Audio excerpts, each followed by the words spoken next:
W. Harley Miller Systems understands the need and desire for reliable and affordable smart home solutions. Secure your home with a security system and keep a close eye on your family. Automate your home with a Control4 system and have smart technology work as one. Set daily schedules to control your thermostats. Push a button and set the mood for dinner by dimming lights and playing music, or just sit back and enjoy a movie in your own home theater. Put decades of experience to work for you. Visit us at whmsystems.com or call 304-350-1931. Hagerstown Ford continues to be your leader in car sales up and down the I-81 corridor. We will beat any and all competitors' prices, and we've made buying a new car easier than ever with one-day delivery better than Amazon and a return policy better than Walmart. Your satisfaction is our guarantee. If you don't like it, simply return it and we'll come pick it up. No questions asked. Why would you shop anywhere else? At Hagerstown Ford, we take great pride in our community and supporting our local student athletes. That's why Hagerstown Ford is the official car dealership of Shepherd Rams quarterback Tyson Bagent. Our remote buying process has made new car shopping so easy, you'll never even set foot in a dealership. Simply go to HagerstownFord.com and click on the car you want to buy it, or use the Axle Auto app. It's that easy. You can order your new car on any device. Go to HagerstownFord.com and get your new car signed, sealed, and delivered from Hagerstown Ford.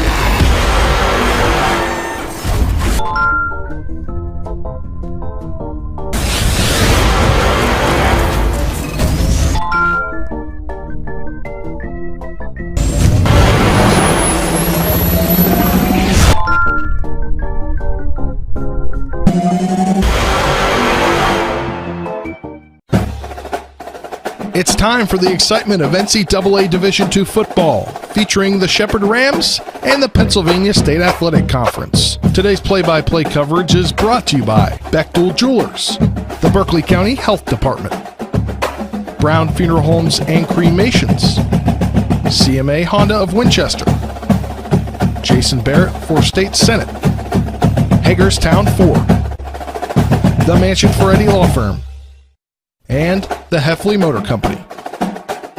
Standing by is our TV10 broadcast team. So let's head to the field and get today's pregame show underway.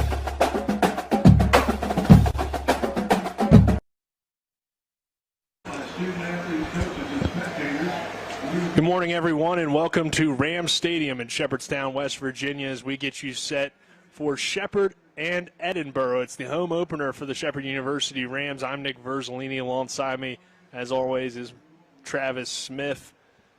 Rams starting the year 1-0. Edinboro 1-0 as well. And Travis, it was a beatdown for Shepherd in that first game of the season heading to Southern Connecticut State. And Edinboro wins the game on a 26-yard field goal over Franklin and Pierce. So both teams coming in 1-0, but it's two different styles of games. Shepherd puts up 48 points. Edinboro only 10-7 victory for them. So kind of two different styles going at it today. And first, looking at the Edinboro Fighting Scots, they're riding high on a 4-game win streak that goes back into last season. So for them, it's all positive, and they're looking up. Shepherd, they just want to pick up where they left off from last year, and you come out swinging, winning that ball game 48-7 on the road versus Southern Connecticut State. The game couldn't have got off to a better start for that Shepherd Rams team. But Edinboro, they're coming here to Shepherd, and they're looking to shock a lot of people because they're feeling confident that they got some things going. They have a young quarterback in Isaac Bernard that they're high on. He's coming in. Started 8 games last season, went 4-4 during that stretch, but the Edinboro Fighting Scots have won 5 of their last 9 games. So you're going to have 2 confident teams out there squaring off today. And we know for Shepherd, too, Cal PA is on the horizon. So this kind of sets up for an early potential trap game. I think the thing that could avoid that for Shepherd is the home opener, so they should be ready to go. But, I mean, you don't want to overlook this Edinboro team. As you mentioned, a 5-game win streak, a team that's confident. They're a young team, so they really have nothing to lose going into this game today playing a ranked opponent.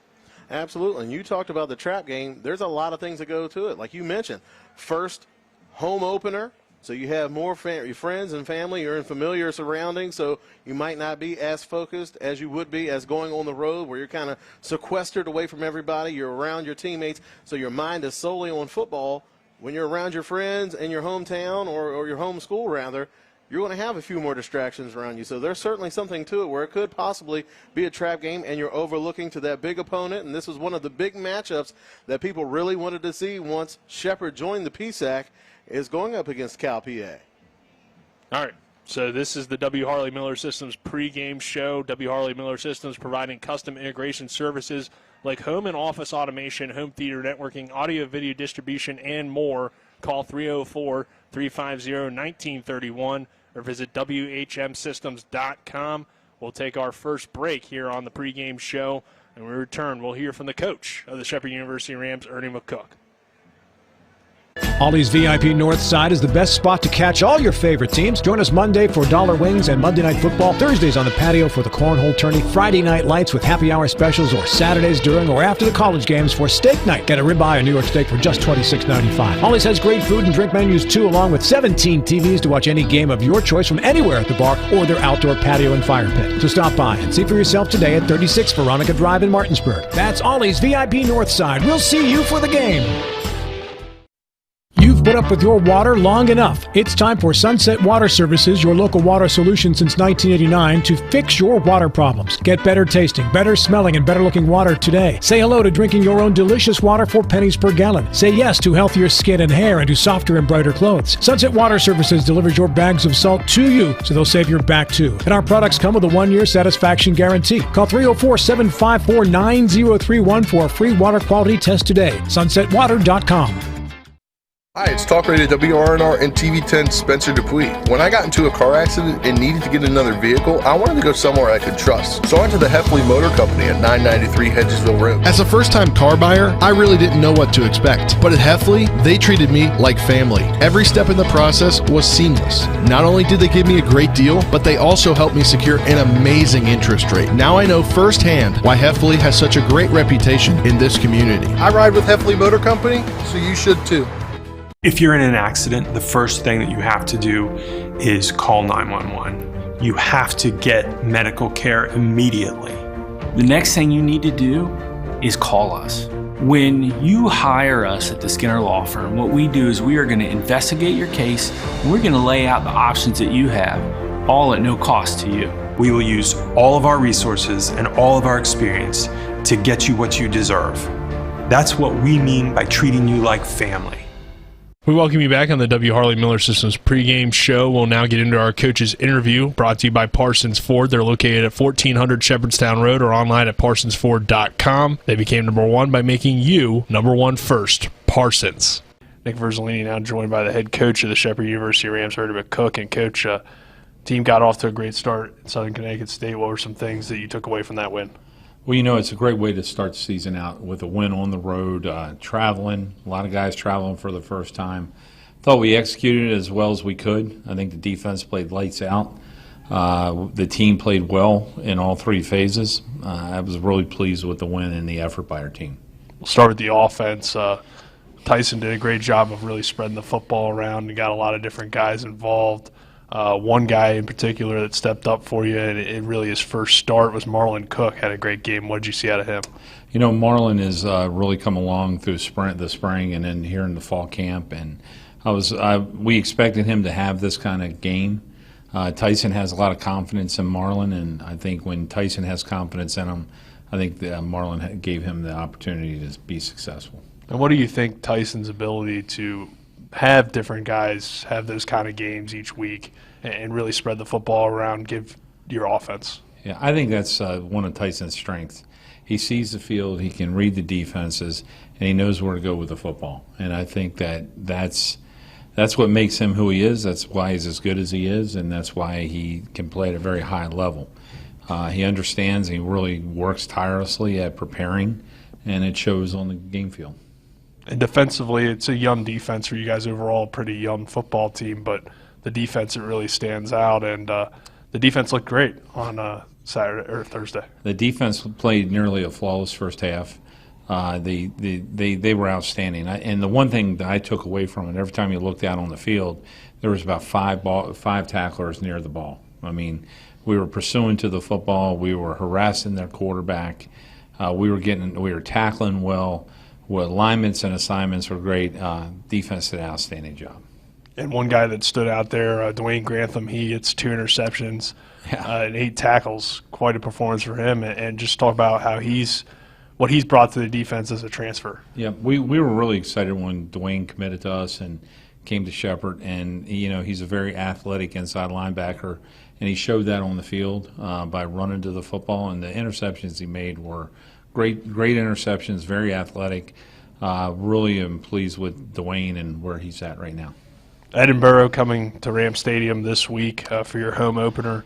What do you know about this Edinboro team? A team that traditionally has had some struggles but had some big upset wins last year. Mm-hmm. So what are you telling the guys this week? Edinboro's on a 5-game winning streak. They're playing with a lot of confidence. They play well in all 3 phases. They play great team football where the offense complements the defense complements special teams complements the offense. They're going to be very good in the kicking game. We're going to be ready for anything that might be unexpected in the kicking game. Their head coach has got a significant special teams background. Offensively, they're going to try and run the football and be very balanced, distribute the football, and play field position.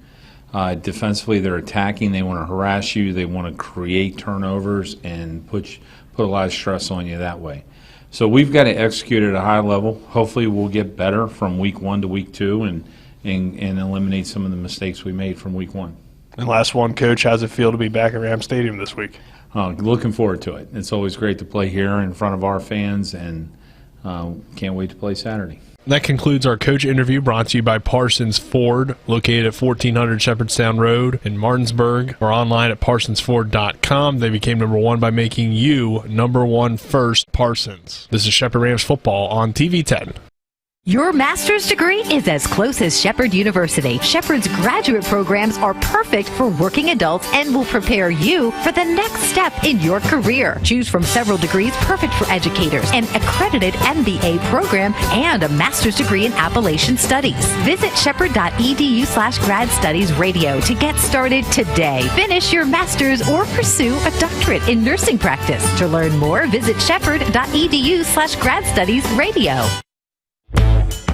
Jambo Construction and Fencing Company, LLC, is a veteran-owned and operated company right here in the Eastern Panhandle of West Virginia that specializes in decks, fencing, and hardscaping. Find us on Facebook at Jambo Construction and Fencing to see more of the projects we've completed. For a free estimate, you can call Bo Bartley at 304-268-5452 or Jamie Gall at 304-279-5053. We are licensed and insured in the state of West Virginia, and as Martinsburg alums, we say, Go Bulldogs.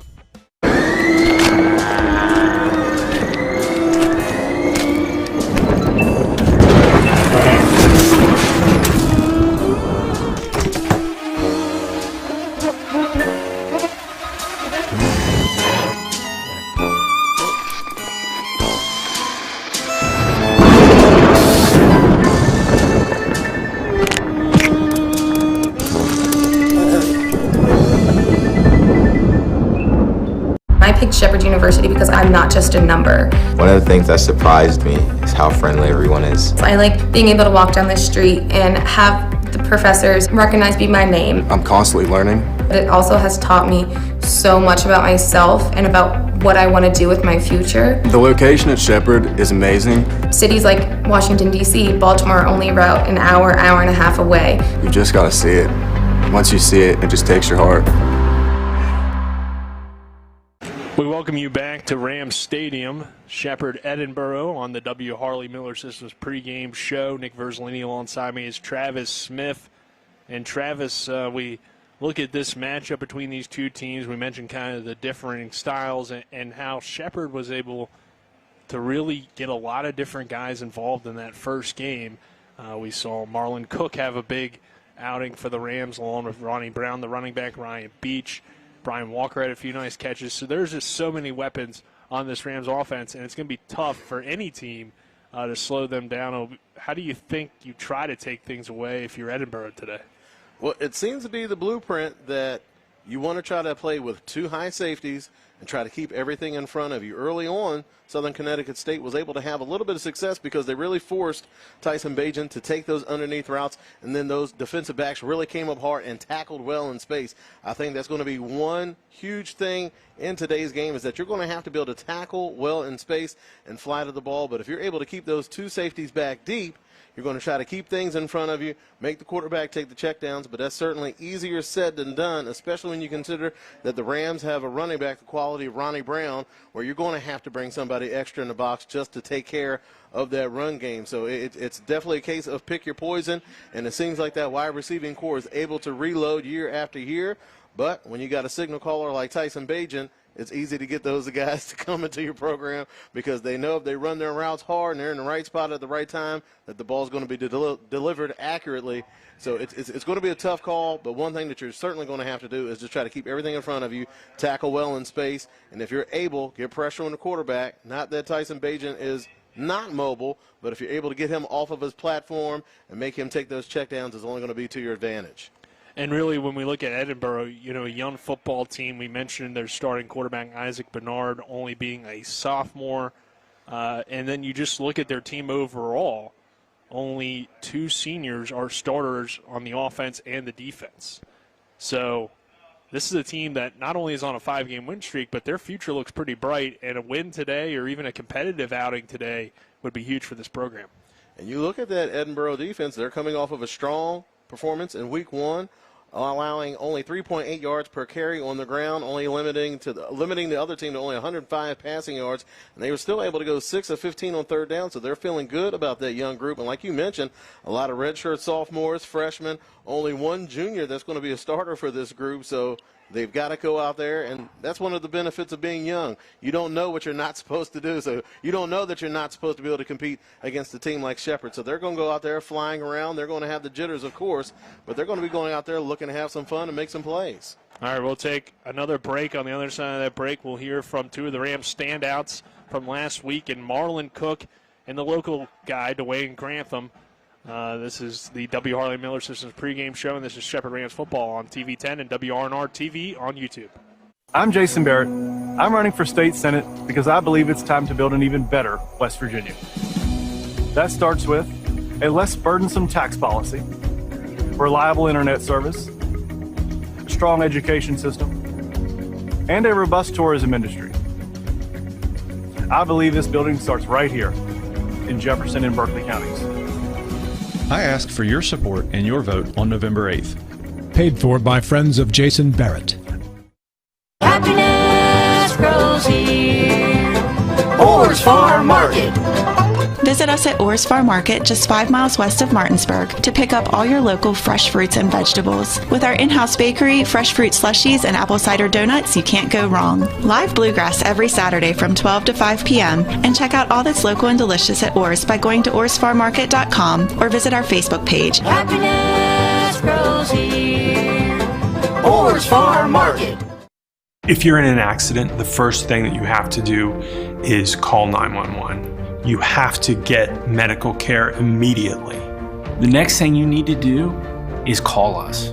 When you hire us at the Skinner Law Firm, what we do is we are going to investigate your case, and we're going to lay out the options that you have, all at no cost to you. We will use all of our resources and all of our experience to get you what you deserve.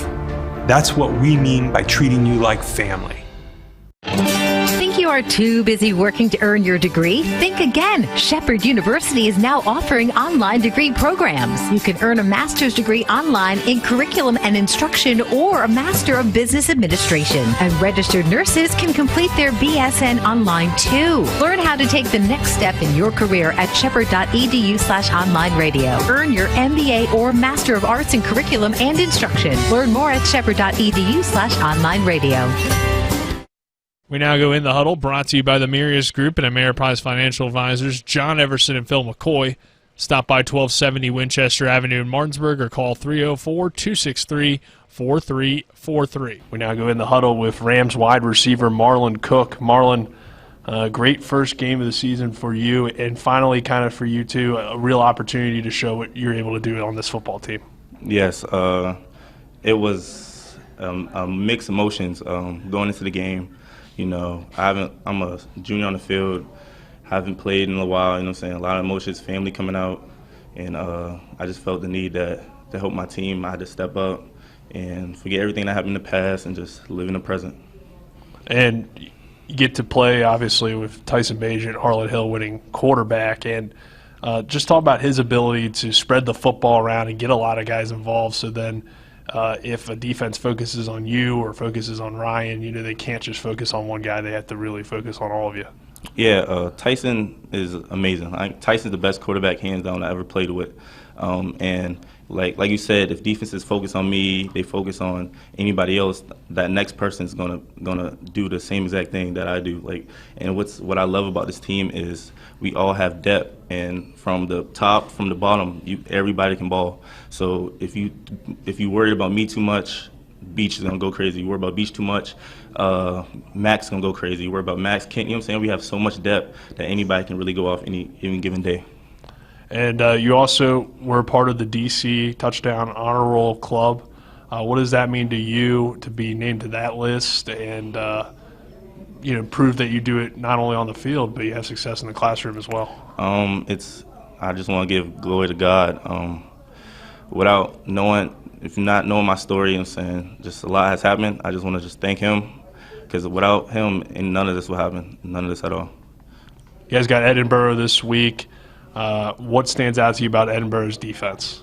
I would say the corners. You know what I'm saying, they have one good corner that I'm pretty sure that they would probably have on me. But honestly, going into the game, I feel confident in our team, and it should be a good one.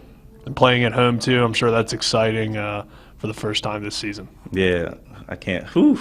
Rams Stadium about to go crazy. I can't wait. Can't wait at all. We'll now go in the huddle with Rams linebacker Dwayne Grantham. Dwayne, big game for you, and you're returning home also, being a Martinsburg product. So what's it like to be with the Rams? It's very special, just reuniting with Bagent and all of the other Martinsburg natives and alums around here. It's kind of like it's family. It's a bond, The Rams, they brought me in. They showed me a lot of love, treat me like family, just like at Martinsburg. These guys brought me in from here and just allowed me to be something special, a part of their program, something special they got going on. And it's just nice showing all the local support, all the home support from the fans and community around here. It's just been a pleasure. 8 solo tackles, 2 interceptions for you in your first game for Shepherd. Couldn't ask for a better first game. Yeah, definitely. I just want to thank them guys, man. The team, they got me better. Coming out here working with them guys, it's a great experience. Them guys, they play fast, they play physical, and that's what I just bring to the field. I bring that to my game. Them guys help me out during the week. Get me, prepare me, get me better, knowing my assignments, knowing what I'm supposed to do on the field to help me move better and play faster. And for you, coming over here, there's a lot of Lackawanna guys actually on the team as well. So, and you look around college football, there's quite a few. So what does your experience there help you to get to this point? I play with a lot of guys. So, I've seen a lot of different changes of speed in the game. So, playing against those D1 guys and them guys that are powerhouse, Power 5 players, and then playing against guys that are D2 and things like that, it's just it's no drop off. So me seeing it from that level to junior college level, being in the trenches with those guys, and then coming here to seeing these guys, and it's no drop off. I recruited them Lackawanna guys here, honestly. I told all of them guys that committed to Shepherd that, hey, I want y'all here, come find a home. That they didn't have a home out of Lackawanna, or certain things didn't transfer right with their credits, going to their next school that they wanted to go to. So I let them know, hey, man, come to West Virginia, come be a Ram. They're a great D2 school, and they, they got the looks that y'all guys want to get. You know what I'm saying? So shout out to them guys for coming here, and I appreciate that. Edinboro this week, first home game for you guys as well. But what have you seen out of the Edinboro offense? The Edinboro offense, what we've seen so far is they like to run the ball a lot. They're a run-heavy team. I think for us, as long as we know our assignments, we play fast, we play physical, we're going to get them to come out their game and have to throw the ball, and that's not something they want to do. You know what I mean? They're a team that likes to control the clock, and I think if we get a couple shutouts and make them get out of their strength and start passing the ball, then we're in good shape. And for you also, with it being the first home game and your first game back in the Eastern Panhandle, it's got to be exciting. And what are you looking forward to, kind of having your family and stuff to be able to come to the game?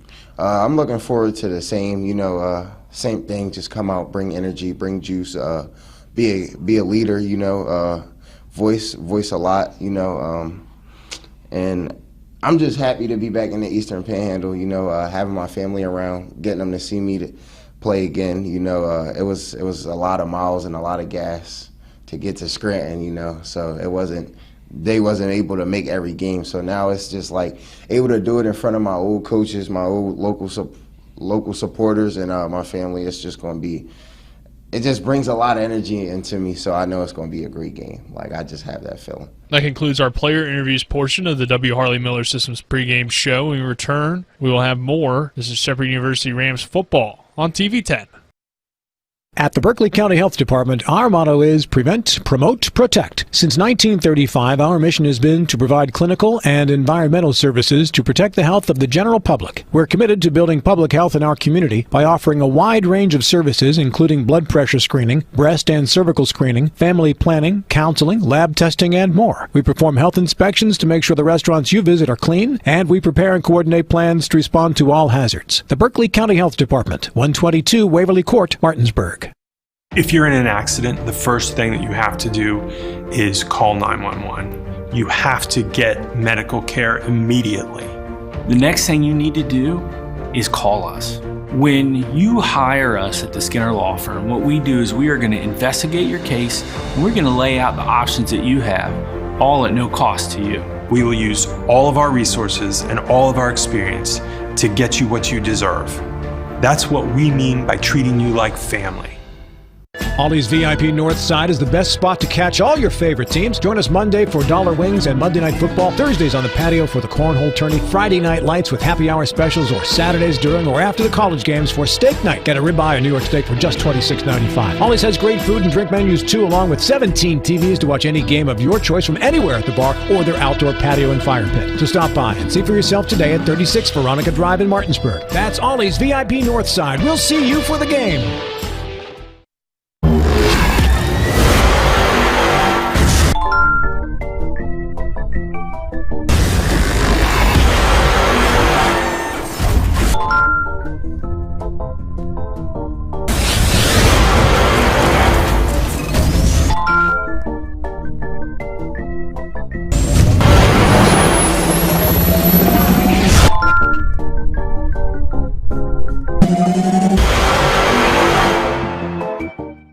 We welcome you back to Shepherdstown and at Rams Stadium.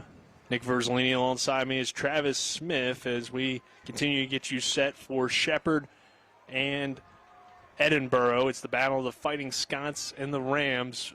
We got about 4.5 minutes until kickoff. Travis, let's get the keys to the game. Brought to you by the Heffley Motor Company, located at 993 Hedgesville Road in Martinsburg. You're local, we're local, so why not buy local? Spencer Dupuis, our on-site producer, he rides with them, so you should too. And Travis, what are your keys to the game? We'll start with the visitors, Edinboro. What do they need to do today to get a win? All right, looking over at the sidelines for the Edinboro Fighting Scots, they're going to need big plays on special teams. I think that's something where you're just going to have to score points, and you're going to have to score points on special teams. So whether that be something where they're able to get a kick return or a punt return for a touchdown, but I think it's going to be huge for them to have big plays in special teams. On offense, they cannot miss opportunities. They cannot afford not to put points on the board. So if they're able to get something deep over the top, the wide receiver and the quarterback have to be on the same page. They cannot miss opportunities to score points on the offensive side of the ball. And for the defense, they got a tall order to shut down that three-headed monster. But what they're going to have to do, they're going to have to try to force a turnover and get their offense an extra possession and another opportunity to score points. And then your keys to the game for Shepherd. Not as many. They clearly have the advantage on paper coming into today's game, but they're going to have to take care of business. But one thing that they're going to have to do is be patient. There's no reason to force it. You don't want to try to make something happen. If it's not there, the advantage is going to be it's going to be to your advantage to go ahead and play the long game. It's nothing where you're going to have to force it, looking for big shots early on in the game. Be patient, don't force it, and more importantly, don't turn the ball over. That's going to be the only way that the Fighting Scots are going to have a chance to get in this game. And also, on the other side of the coin, they're going to have to play clean on special teams. That was something that they had some issues with as far as kickoff coverage going against Southern Connecticut. Southern Connecticut got some really big returns. The offense weren't able to make it work, but it was something where Shepherd made that adjustment later on in the game. So that's something we're going to have to keep an eye on. As far as punt, they don't get a lot of action during the course of a game, so they're going to have to play clean on special teams, and they should be able to come out of today's game unscathed. All right, let's take a 2-minute break, and when we return, we'll have kickoff. This is Shepherd Football on TV 10. With Honda, every summer adventure is the destination. Take your adventures even farther with Honda, America's most fuel-efficient full-line automaker. For a limited time, well-qualified buyers can get a 2.9% APR on a 2022 Honda Civic and a 3.9% APR on a 2022 Accord or 2023 HRV. CMA's Honda of Winchester, 3985 Valley Pike. CMA, moving lives forward. See dealer for financing details. Exclude Civic Si based on EPA estimate of MY20 full-line automaker fleet-wide fuel economy 2021 EPA Automotive Trends Report. I pre-planned my funeral to make it easier on my family. They were relieved to know I'll get just what I want. My family actually thanked me for taking matters into my own hands. Turns out having this awkward conversation wasn't awkward at all. Pre-planning is my choice. There are certain things about me my family may not know. Now they won't need to guess. The choices are yours. The peace of mind is theirs. Pre-plan your funeral with Brown Funeral Homes and everything will be taken care of. Find out more online at brownfuneralhomeswv.com. Brown Funeral Homes, here for you. Before the invitations and the dress, the flowers, cake, candles, or vows, there was an answer to a question proposed with a ring. Bechtel Jewelers knows that an important part of your wedding happens before the I-dos. We're a diamond store with an engagement and bridal jewelry selection that's both exciting and accessible. On the big day, there's everything else, and there's the ring. Make sure you get this one right at Bechtel Jewelers in Inwood. Ollie's VIP North Side is the best spot to catch all your favorite teams. Join us Monday for dollar wings and Monday Night Football. Thursdays on the patio for the cornhole tourney. Friday night lights with happy hour specials, or Saturdays during or after the college games for steak night. Get a ribeye or New York steak for just $26.95. Ollie's has great food and drink menus too, along with 17 TVs to watch any game of your choice from anywhere at the bar or their outdoor patio and fire pit. So stop by and see for yourself today at 36 Veronica Drive in Martinsburg. That's Ollie's VIP North Side. We'll see you for the game. We welcome you back to Rams Stadium as we're just about set for kickoff. Reed Martin will tee it up for the Edinboro Fighting Scots. And the Rams send, looks like Ronnie Brown back deep, along with Clayton Batten back deep for the Rams. So two playmakers back deep as our opening kickoff is brought to you by Orr's Farm Market. Family owned, family grown. Happiness grows here at Orr's Farm Market, located at 682 Orr Drive in Martinsburg. Martin, a guy that we're going to be talking about a lot today, Travis. He does all the kicking duties, and he's also their starting defensive back. He's one of their starters in the secondary. Won the Special Teams Player of the Week in the PSAC West. Hit the game winner last week for Edinboro.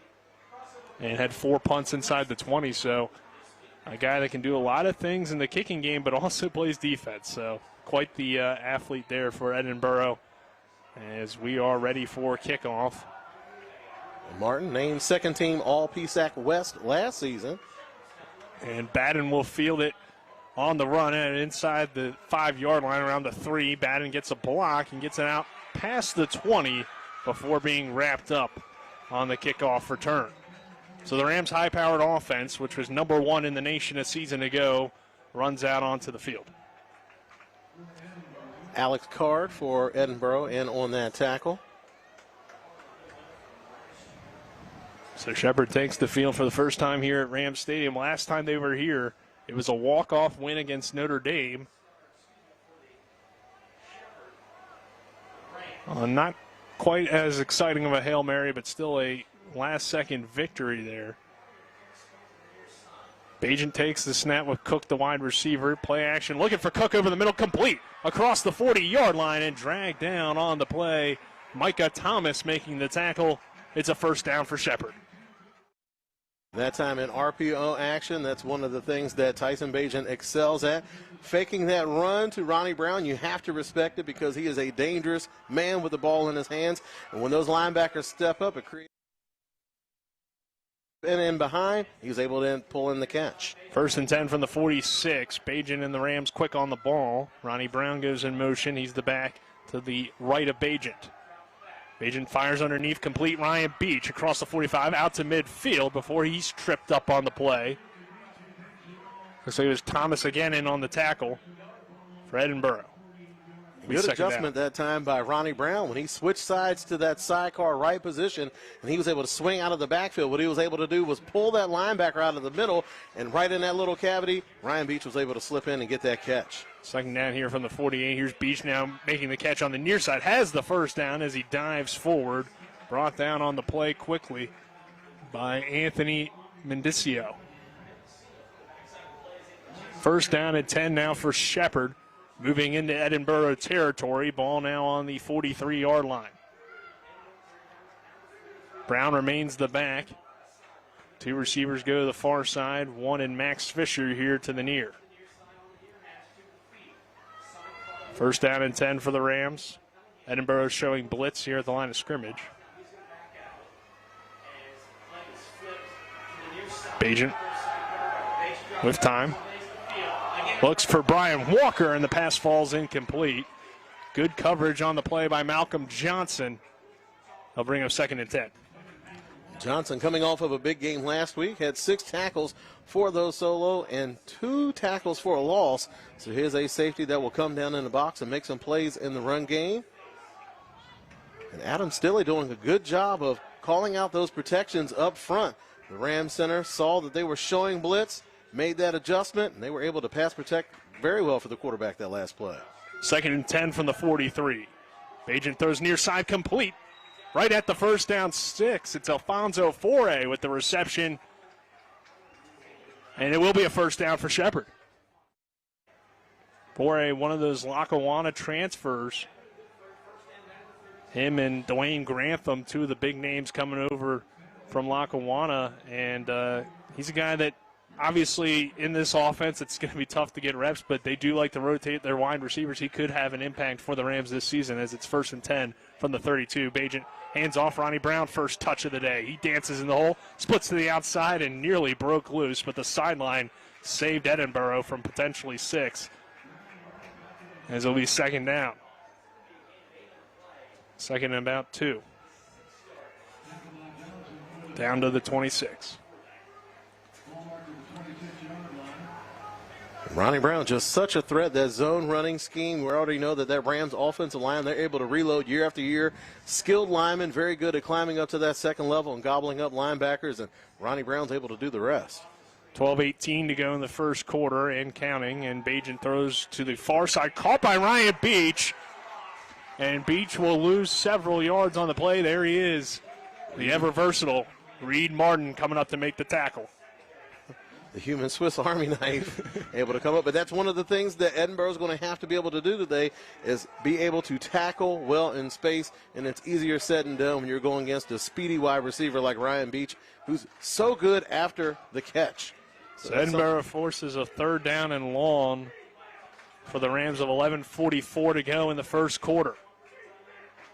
Split receivers to each side. Third and about 11. Quick pass is complete to Fisher, but it's well short of the first down. Bring up fourth down. An interesting situation here, Travis, for the Rams. Be a long field goal, so I think they might go for it. Obviously, if they weren't going to go for it, I think Tyson would have looked for the sticks there. Absolutely, and plus you can't count him out. Tyson Bagent is a very accomplished punter. So a lot of times they'll use him for a quick kick, and they'll pooch it inside to try to get it down close to the goal line. But this looks like a play call here on fourth and about 6 for the Rams. Two receivers to the near side, one to the far in 4A. It's Fisher and Beach, the receivers to the near. Brown the back to the left of Bagent. Bagent takes the snap, throws, intercepted. It's picked off by Edinboro. Coming to the near sideline and out of bounds on the interception is Clay Cunningham. Bagent was for Ryan Beach, but Cunningham was the only man there. A flag comes flying in. And Edinboro gets that stop, Travis, on this opening drive that they were looking for. That was something we mentioned him. Clay Cunningham coming off of a monster game versus Franklin Pierce University last week. 15 tackles, 8 of those solo, 2.5 tackles for a loss, including 2 sacks. Now he's going to be able to add an interception to his resume. It's going to be an unsportsmanlike conduct versus the Rams. I think Brian Walker had some choice words for the referee, felt like he was held on that play. The referee's having none of it. So not only do Edinboro get the ball on this drive via the turnover, but they're also going to get a little extra boost from a 15-yard penalty. I'm interested to know what exactly Bagent saw on that play, because there was quite a bit of Edinboro defenders in the area. It would have took a really tight window to get that ball to Ryan Beach. But obviously, easier to quarterback from up here than on the field. Isaac Bernard and the Edinboro offense now on the field in Ram territory at the Shepherd 43-yard line. It's first down and 10. Bernard takes the snap, looking to throw. Throws near side and incomplete. He wanted Mike Watkins there on the near sideline, but a pass fell incomplete. Good coverage on the play by the Rams' Keyshawn Haley. Looking back at that last Rams interception, that's one of the dangers of going over the middle, is that if you have a savvy linebacker that's comfortable moving around in space, more importantly, does a good job of reading the quarterback's eyes, that's always going to be a threat that those linebackers, they might walk up, show blitz early on, and then drop out once the play begins, and that's tough for a quarterback to keep track of. Williams the back behind Bernard. They'll feed Williams, and he doesn't get much room at all. Stacked up at the line of scrimmage by the Rams. Muley in there, along with several others. Benarski also leading the way there, the interior. So Shepherd gets a stop to make it 3rd and 10 now. Shepherd had their issues with bigger running backs last year, having that undersized defensive front. And Williams certainly fits the bill. 6 foot, 215-pound junior. Not so much getting yards in chunks. He's more of a pounder, but what he does, he keeps the offense on schedule. Just under 10 minutes to play here in this opening quarter. No score between Shepherd and Edinboro. Throw from Bernard, complete for a first down. Making the catch there on the near side is Watkins, and it's first down Edinboro on 3rd down and 10. Quite the throw by the young Isaac Bernard. Watkins, the 5'10", 170-pound sophomore, had 3 catches for 24 yards last week and seemed to be a prime target so far here in the early goings. Bernard in the offense now, 1st and 10 from the Rams' 32-yard line. Receivers move in motion from right to left. As Edinboro looking to strength first here against Shepherd. Complete again, Watkins near side. All the targets have gone to him, and he is forced out of bounds. Shepherd having a shoving match there on the sideline. And Donna Howard over there on the coverage. Howard, a guy that Coach McCook's excited about, coming off injury from last year. This will be 2nd down. And you mentioned those injuries. If he can get back to form back in 2019, Howard was named 2nd team All PSAC. So 2nd down and 6 for the Fighting Scots. 3 receivers to the far side. No backs in the backfield for Bernard on 2nd and 6. Now running back goes in motion. Pass is incomplete. Broken up, a big hit on that play coming from Devin Lynch. Oh, looks like he was able to bring it in. Yes. Oh, wow, what a catch. Thought we had, I believe that was Stanfield on the reception, but I thought we had maybe our Cody's Body Shop collision of the game, but might be a good hands catch of the game by Thaddeus Stanfield. So it'll be 1st down and 10 now from the 22-yard line. Coming up on 8:15 to go in this opening quarter. Bernard in the shotgun again. Williams the back to his right. They'll feed Williams. He sheds off one tackler, fights forward inside the 20 before being brought down on the play. That is Christian McDowell coming up and making the tackle for Shepherd. And it'll be second down at about 7. And again, Williams is not a guy that's going to rip off long runs, but the value he brings to the run game is that he can just keep your offense on schedule. Only averaging 3.9 yards per carry last year, just a tick above that at 4 yards per carry. But again, it helps keep your offense on schedule, sets up play action pass, and it does a lot of things as far as just wearing out that defensive front. So you like a big banger like that in the backfield. Second and 7. Bernard throws, nearly intercepted. Pena was right there, but it went through his hands. Stanfield, the intended receiver, looked like a wide receiver screen, but Shepherd got in there very quickly and had it pretty well covered as well, Travis. Absolutely. And Williams swinging out on that flare out of the backfield. They were trying to pull that linebacker out of midfield, but you could tell that defense certainly did their homework on that play. They did not take the bait. They stayed inside, nearly turned that into an interception. So it'll be 3rd and 7 with 7.5 minutes to go in this opening quarter. Bernard in the shotgun. Williams the back to his right. Bernard under some heat. Kyle Smith forces him to step up. Bernard looks over the middle. Intercepted. It's picked off.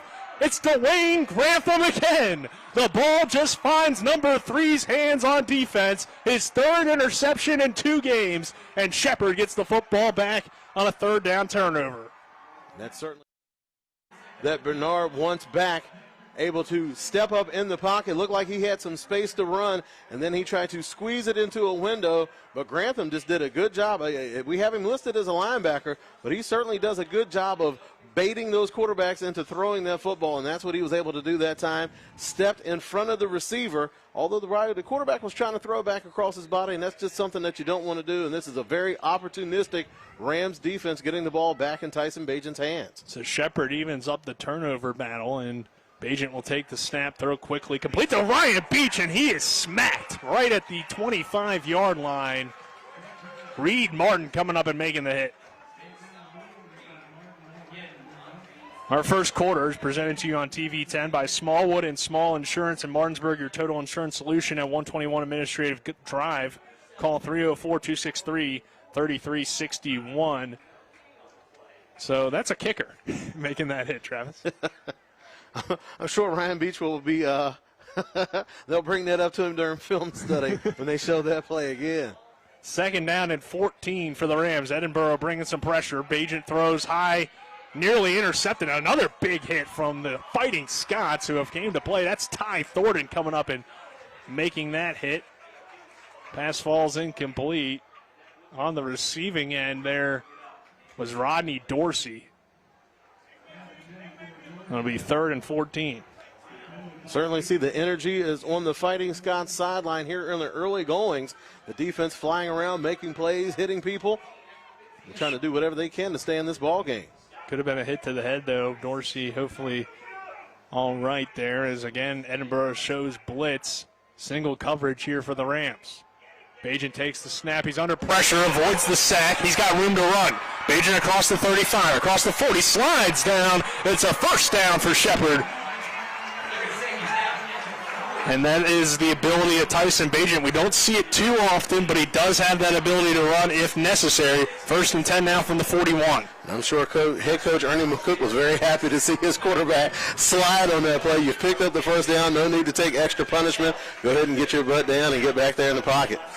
He'll give it to Ronnie Brown. He'll bounce to the outside. Brown has a first down into Edinboro territory. Goes Brown before he's forced out by Malcolm Johnson. Here on the near side, it's another first down for Shepherd. Edinboro is playing aggressive. They're bringing blitzes early, kind of the opposite of what we've seen from other teams. So far, though, it's been effective. And why not? I mean, you're playing with house money. You know you can't go out there and play a conservative style of game and expect to stay in it. So why not let the chips fall where they may? Send those linebackers and defensive ends, try to disrupt that passing game, see if you can force another turnover. 1st and 10 from the 47. Bajan throws complete. Brian Walker close to the sticks. Down to the 38-yard line. It looks like he's about a yard short, so it'll be second down and about 1 after a gain of 9 on the play. 5:25 to go in this opening quarter. No score between Shepherd and Edinboro. Bajan in the shotgun formation. 2 receivers go to the far side. 1 and Kenny Edlin to the near side. Brown is still the back here as Adam Stilley adjusts things at the line of scrimmage. And Bajan takes the snap, will give to Brown. Brown dancing in the hole, has the first down and more. He gets to the outside. Run, Ronnie, run. Inside the 10, into the end zone. If you let Ronnie Brown get to the outside, it's going to be 6 for Shepherd, and it's a touchdown, Rams, with 4:57 to go, 6-0. Rams on top. You may have heard me say this before, but get Ronnie Brown the daggone ball.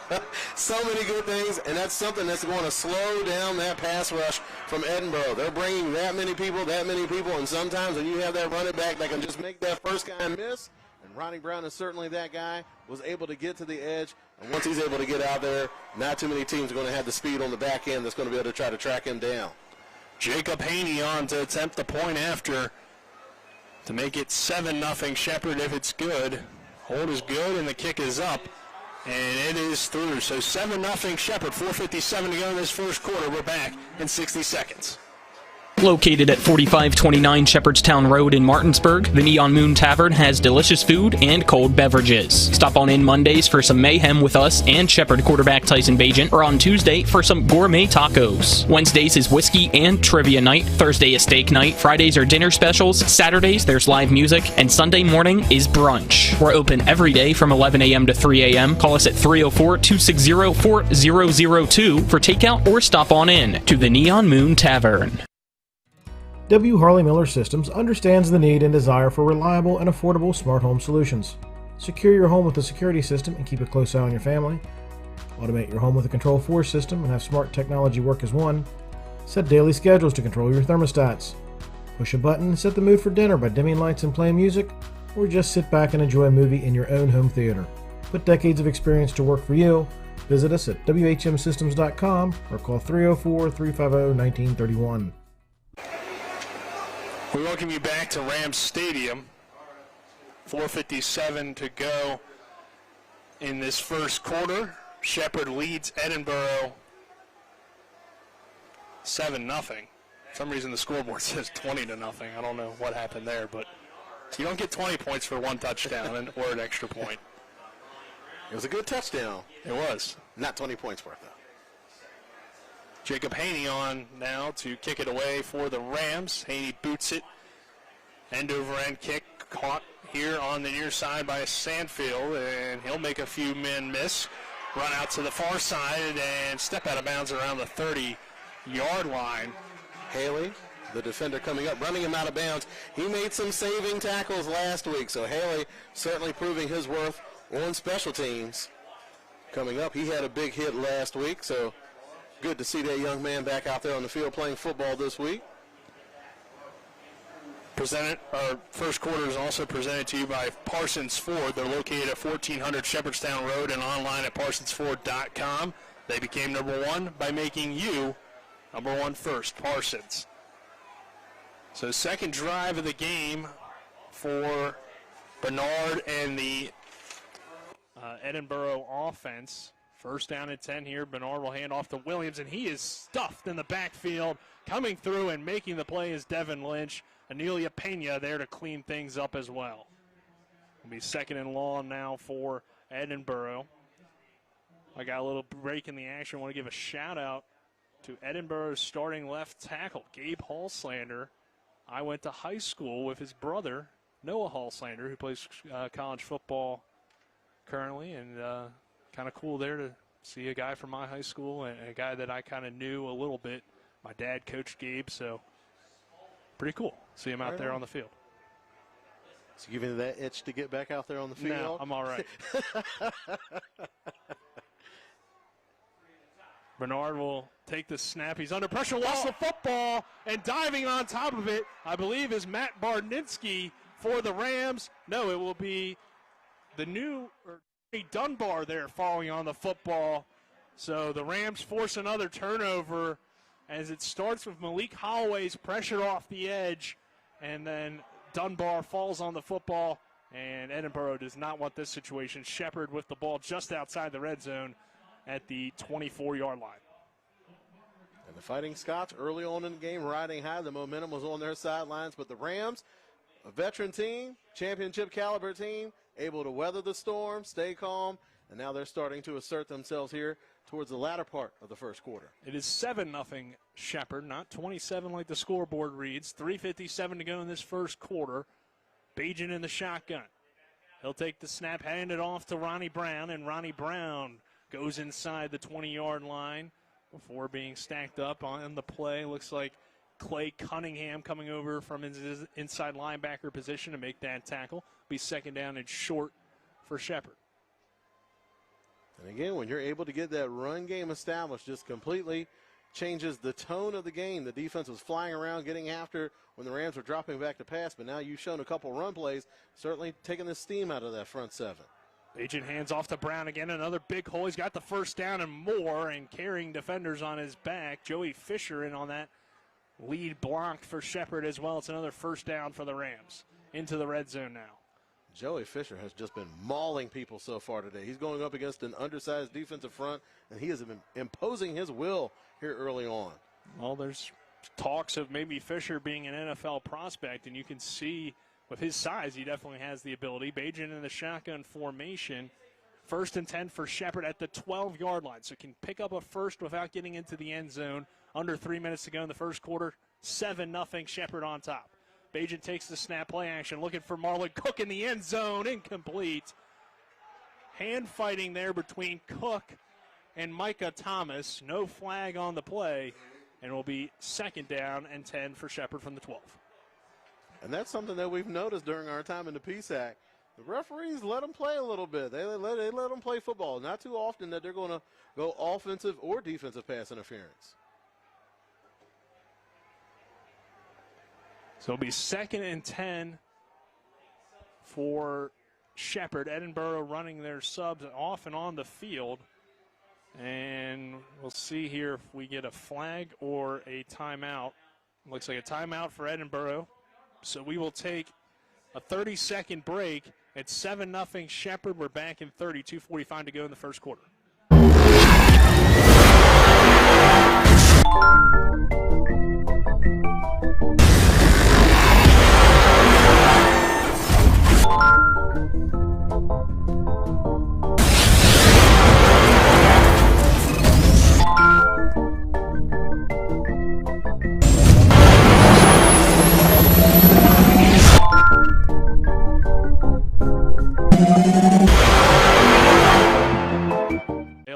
So I didn't know how much time was left in the game, the whole game. So I'm sitting there, I'm doing the game, and I'm like, we welcome you back to Shepherd. Well, I was telling a story. It's kind of appropriate for the time here as the scoreboard having some issues, but it looks like they got it fixed. But 7-0 Shepherd. 2:45 to go in this first half. First quarter, I should say. Now I'm all messed up. 2nd down and 10 from the 12-yard line. Rams in a similar formation with Marlon Cook, the lone receiver, here to the near side. Hand off to Ronnie Brown. And Brown scampers forward for a few inside the 10-yard line. It's going to be 3rd down for Shepherd as he moves it to the 7-yard line. So it'll be about 3rd and 5. Ronnie Brown just makes that jump cut just look so effortless. And that's something that you want out of your running back, particularly in a zone scheme. You want them to press the hole. You have the play call where they're going to a certain area. They have a certain read, but you give them the flexibility to read and react to what the defense has shown them, and that's something that the Rams have done well over the years. And Ronnie Brown just really has come into his own running that zone type of offense that time, pressing the hole behind the left guard, a little bit jammed up. Little jump cut to the backside, and he's able to get upfield, pick up some yards on there, and setting up the Rams for a 3rd and about 6. The officials either discussing or moving the football, not certain there, but we'll have 3rd down, 3rd and about 6, as Travis mentioned, for the Rams. Again, if they can get it to the 2, that's a first down. Without getting into the end zone, now they're going to have to readjust the clock. I don't think it ran there. I think it was 2:45 the entire play. So now 2:31. 7-0 Shepherd. First quarter. Rams on the doorstep, though, again, of extending this lead. Ronnie Brown is the back to the left of Bajent. Edlin, the receiver, the near side, Beach, and Cook to the far. Bajent looks over the middle, complete. Kenny Edlin caught, touchdown. The freshman scores his first touchdown in a Shepherd uniform, as it's now 13-0 Shepherd with 2:25 to go in this first quarter. And the Rams have been able to rhythm in the passing game by using those shallow crossing routes over the middle. It's very tough. If you got to make a decision. Are you going to try to switch off and play zone, or are you going to try to charge one of your defensive backs to try to chase him across the field? That switch off, and they didn't switch off quick enough, and the Rams were able to take advantage of it and punch it in for another touchdown. So 13-0 Shepherd. Haney on to attempt the point after with 2:25 to go in the first quarter, and Haney's extra point is up and good. 14-0 Shepherd. We're back in 60 seconds. This is Shepherd Rams football on TV 10 and WRNR TV on YouTube. Your master's degree is as close as Shepherd University. Shepherd's graduate programs are perfect for working adults and will prepare you for the next step in your career. Choose from several degrees perfect for educators, an accredited MBA program, and a master's degree in Appalachian Studies. Visit shepherd.edu/grad studies radio to get started today. Finish your master's or pursue a doctorate in nursing practice. To learn more, visit shepherd.edu/grad studies radio. Hi, this is Lauren from Orsini's right here in Martinsburg. Grilling is not just for the boys. We are a Platinum Traeger dealer carrying the Pro Series all the way up to the Timberline Series. We have every flavor of wood pellets along with accessories, rubs, sauces. Not just Traeger, we carry Utz, Meat Church, Lanes, and Dizzy Pig. We also carry a full line of Yeti products. Orsini's has everything to complete your backyard. Visit us at 360 Hack Wilson Way or at Orsinis.com. We welcome you back to Shepherdstown, West Virginia, here at Rams Stadium. 2:25 to go in the first quarter. 14-0 Shepherd on top. That drive started with the interception from Dwayne Grantham, setting up the scoring play, and Haney's kick end over end kind of shanked it out of bounds, so not the best kickoff. But as I mentioned, Grantham gets the interception on a third down, setting up the Rams offense. Shepherd goes down the field, and Kenny Edlin caps it off with the touchdown reception. Our scoring drive summaries are brought to you by Jason Barrett for State Senate. And vote for Jason here in November. And this when this Rams defense really starts to turn up the heat, when they have that lead, they have the advantage, and they can start dictating to the offense how they're going to play. That's when this Rams defense really begins to shine. Here's a run for a couple, maybe a yard on the carry, as several Rams coming up and making that play. Looks like Lynch, though, at the bottom of that pile for Shepherd.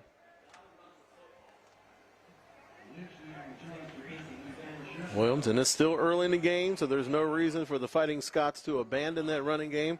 Again, Williams, more of a banger, kind of a guy that can just tire down that defensive front. He also has good hands coming out of the backfield, so that's something we could certainly see as the game progresses. Slow-moving first quarter here as it's minute 45 to go. 14-0 Shepherd on top. Edinboro in the shotgun. Play action for Bernard. He's looking deep down the near sideline. Incomplete. He wanted Watkins. Coverage there on the play from Dante Harrison. And with something, his wide receiver didn't do him any favors on that play. When you would have tried to take those deep shots to your wide receiver, one of the things that they have to do is maybe cheat into the numbers a little bit. That way you're going to give your quarterback a little bit of space to drop the ball in between you and the sideline. And that time, the wide receiver runs right to the sideline, but you also have to credit the defense because those defensive backs have been taught, use that sideline. So if you can ride him out to the sideline, that's only going to be to your benefit. And Harrison was able to do just that. Minute 34 to go in the first quarter. 3rd down and 9. Bernard under pressure again. Muley chasing after him. Bernard throws incomplete. Hit the sticks on the sideline. And again, it's Harrison in coverage. The intended receiver on that play is Nico Marvis. So it'll be 4th down and 9, and Edinboro will be forced to punt. So Reed Martin will punt it away for Edinboro. Rodney Dorsey is back on the field after taking that big hit earlier on the offensive side of the ball. He's back deep for the Rams, standing at his own 30 or 29-yard line, 28-yard line now, and going back. Martin back deep to punt. Here is the punt. It's a good kick. Oh, what a boot on this one. Inside the 10. Bounces at the 1 and will roll into the end zone, but an impressive punt from Reed Martin. And that first bounce, it looked like it was going to stop dead right there on about the 2-yard line. Giving chase that play was Gage Galuska. Almost had a play on it. Got it down and inside that 5. I'll tell you what, you're certainly getting your money's worth out of that young man. He's able to come up and make plays all over the field. A very impressive punt there, even though he didn't get it to land. Minute 17 to go in this first quarter. It's 14-0 Shepherd. Ball on their own 25-yard line. And Martin, looking back to last year, we talked about all of the kicks inside the 20. 22 total kicks inside the 20 last year. Had 10 of 50-plus yards. Bajan will take the snap, play action, looking deep. Now throws underneath, complete. Ronnie Brown makes the catch. He's across the 25 and out of bounds at around the 27-yard line. Coming over making the play was Alan Stringser. And it will be 2nd down for the Rams, 2nd and about 3 for Shepherd. And early Edinboro able to send a lot of heat with those linebackers, but as that running game has been able to gain some traction, not so much, and the Rams passing game has flourished because of it. 2nd and 3 from the 27. Here's a big hole for Ronnie Brown. It's one-on-one. Brown's throw across midfield. Ronnie Brown's going to outrun everybody for 6. Touchdown, Shepherd. 20-0 with 35 seconds to go in this first quarter. You give Ronnie Brown the football, and he gets a hole, and it is dangerous. And there, that was just a well-executed play, Travis. Everybody was going with the fake that Bajan kind of let out, and that just opened up that right side. Absolutely, and credit to Marlon Cook on that play. A lot of times you'll tell your wide receivers, if you can run the defensive back off, that's what you do, and that's exactly what Marlon Cook did that play. He was able to almost run a post and to pull the defender in without even having to block him. And when you're able to give Ronnie Brown the edge like that, he's able to make plays. And then he started zigzagging as he going to the end zone. That's a little bit of Bo Jackson off a Tecmo Bowl right there. Got a little cocky with it, but hey, if you're Ronnie Brown, you can do what you want. Extra point is up and good with Jacob Haney's point after. So 21-0 Shepherd. 35 seconds to go in this first quarter. We'll take a 60-second break. This is Shepherd Rams football on TV 10 and WRNR TV on YouTube. The Palace Lounge in Martinsburg is the place to be this football season. Join us Fridays for Martinsburg Bulldog games, Saturdays for Shepherd Rams and WVU games, and every Monday, Thursday, and Sunday nights for the NFL primetime games. We still have steak night every Wednesday, shrimp nights every Thursday, and now taco and margarita nights every Tuesday. So come on in and enjoy the Palace Lounge. We're located at 1350 Edwin Miller Boulevard in Martinsburg. Remember when you were a little kid and saw your first deer? Oh, how cute. As an adult, maybe you've had a different experience. Where'd that come from? Bambi mess up your dream machine? Call Cody's Auto Body today at 304-901-4777 and get the work done right the first time. Cody's Auto Body, 851 Wilston Street in Martinsburg, has a team of auto body professionals with a lifetime of experience putting your ride back together again, regardless of how it got that way. Cody's Auto Body. We welcome you back to Rams Stadium. Shepherd 21, Edinboro 0 with 35.9 seconds to go in this opening quarter. Nick Verzolini alongside me is Travis Smith. Rams will kick it away with Jacob Haney. And here's the kick. It's a high end over end kick fielded by Stanfield. He muffs it, has issues to pick it up, and now he is tackled.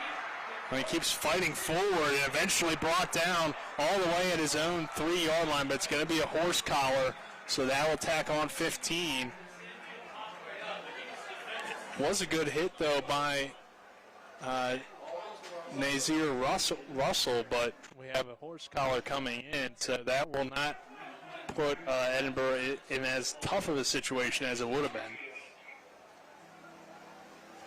Now Edinboro special teams unit shorthanded. They have Armani Bailey on the sideline, has his ankle. Their primary punt returner also goes back for kicks.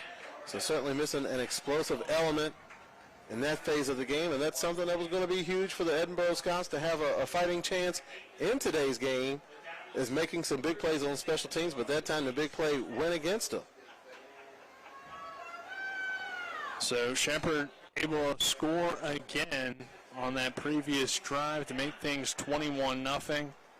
Here's Bernard in the shotgun with the Rams showing blitz. They'll hand it off to Williams, and right there is Keyshawn Haley, bringing him down by the ankles to make the play. You saw Haley creeping up to that line of scrimmage, Travis, and he just flew in and made the play.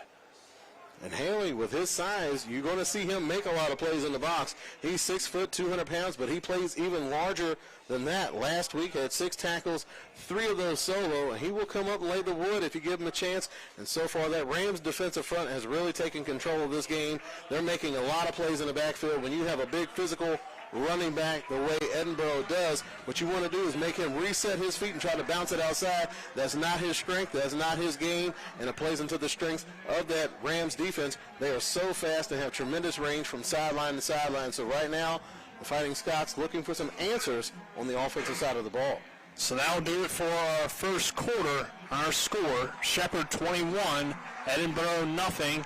Well, the second quarter, when we come back here in 60 seconds, this is Shepherd Rams football on TV10 and WRNR TV on YouTube. I'm Jonathan Bodwell, Bodwell Insurance Solutions, your local Medicare and life insurance agency. We are here to help you navigate the Medicare maze. We represent all of the major carriers, and you do not pay any more to go through us than if you go directly through a carrier. But if you go through us, you have a local professional to help you with all your Medicare needs, not a voice that could be in some other part of the world. Bodwell Insurance Solutions, your local Medicare agency, BodwellInsuranceSolutions.com or 304-283-0864.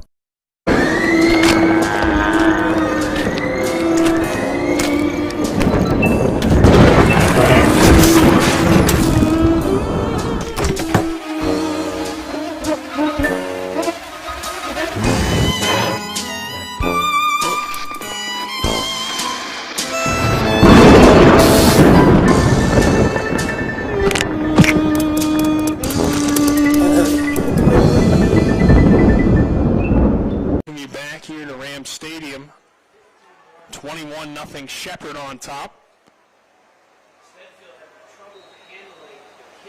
Bernard in the shotgun here on 2nd down and 12 from their own 15. There's a pass complete to Senfield. He sheds off one tackler, sheds off another, and gets past the 30-yard line for a first down for Edinboro.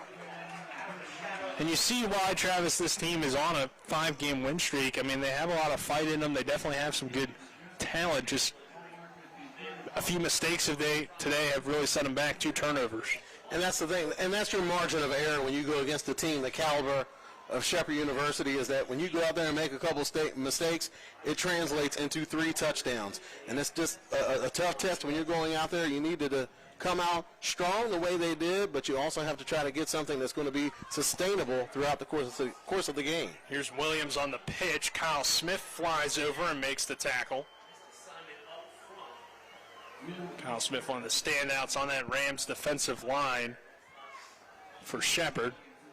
It'll be 2nd down, about 9, after a 1-yard carry for Williams, who's had a tough day on the ground so far.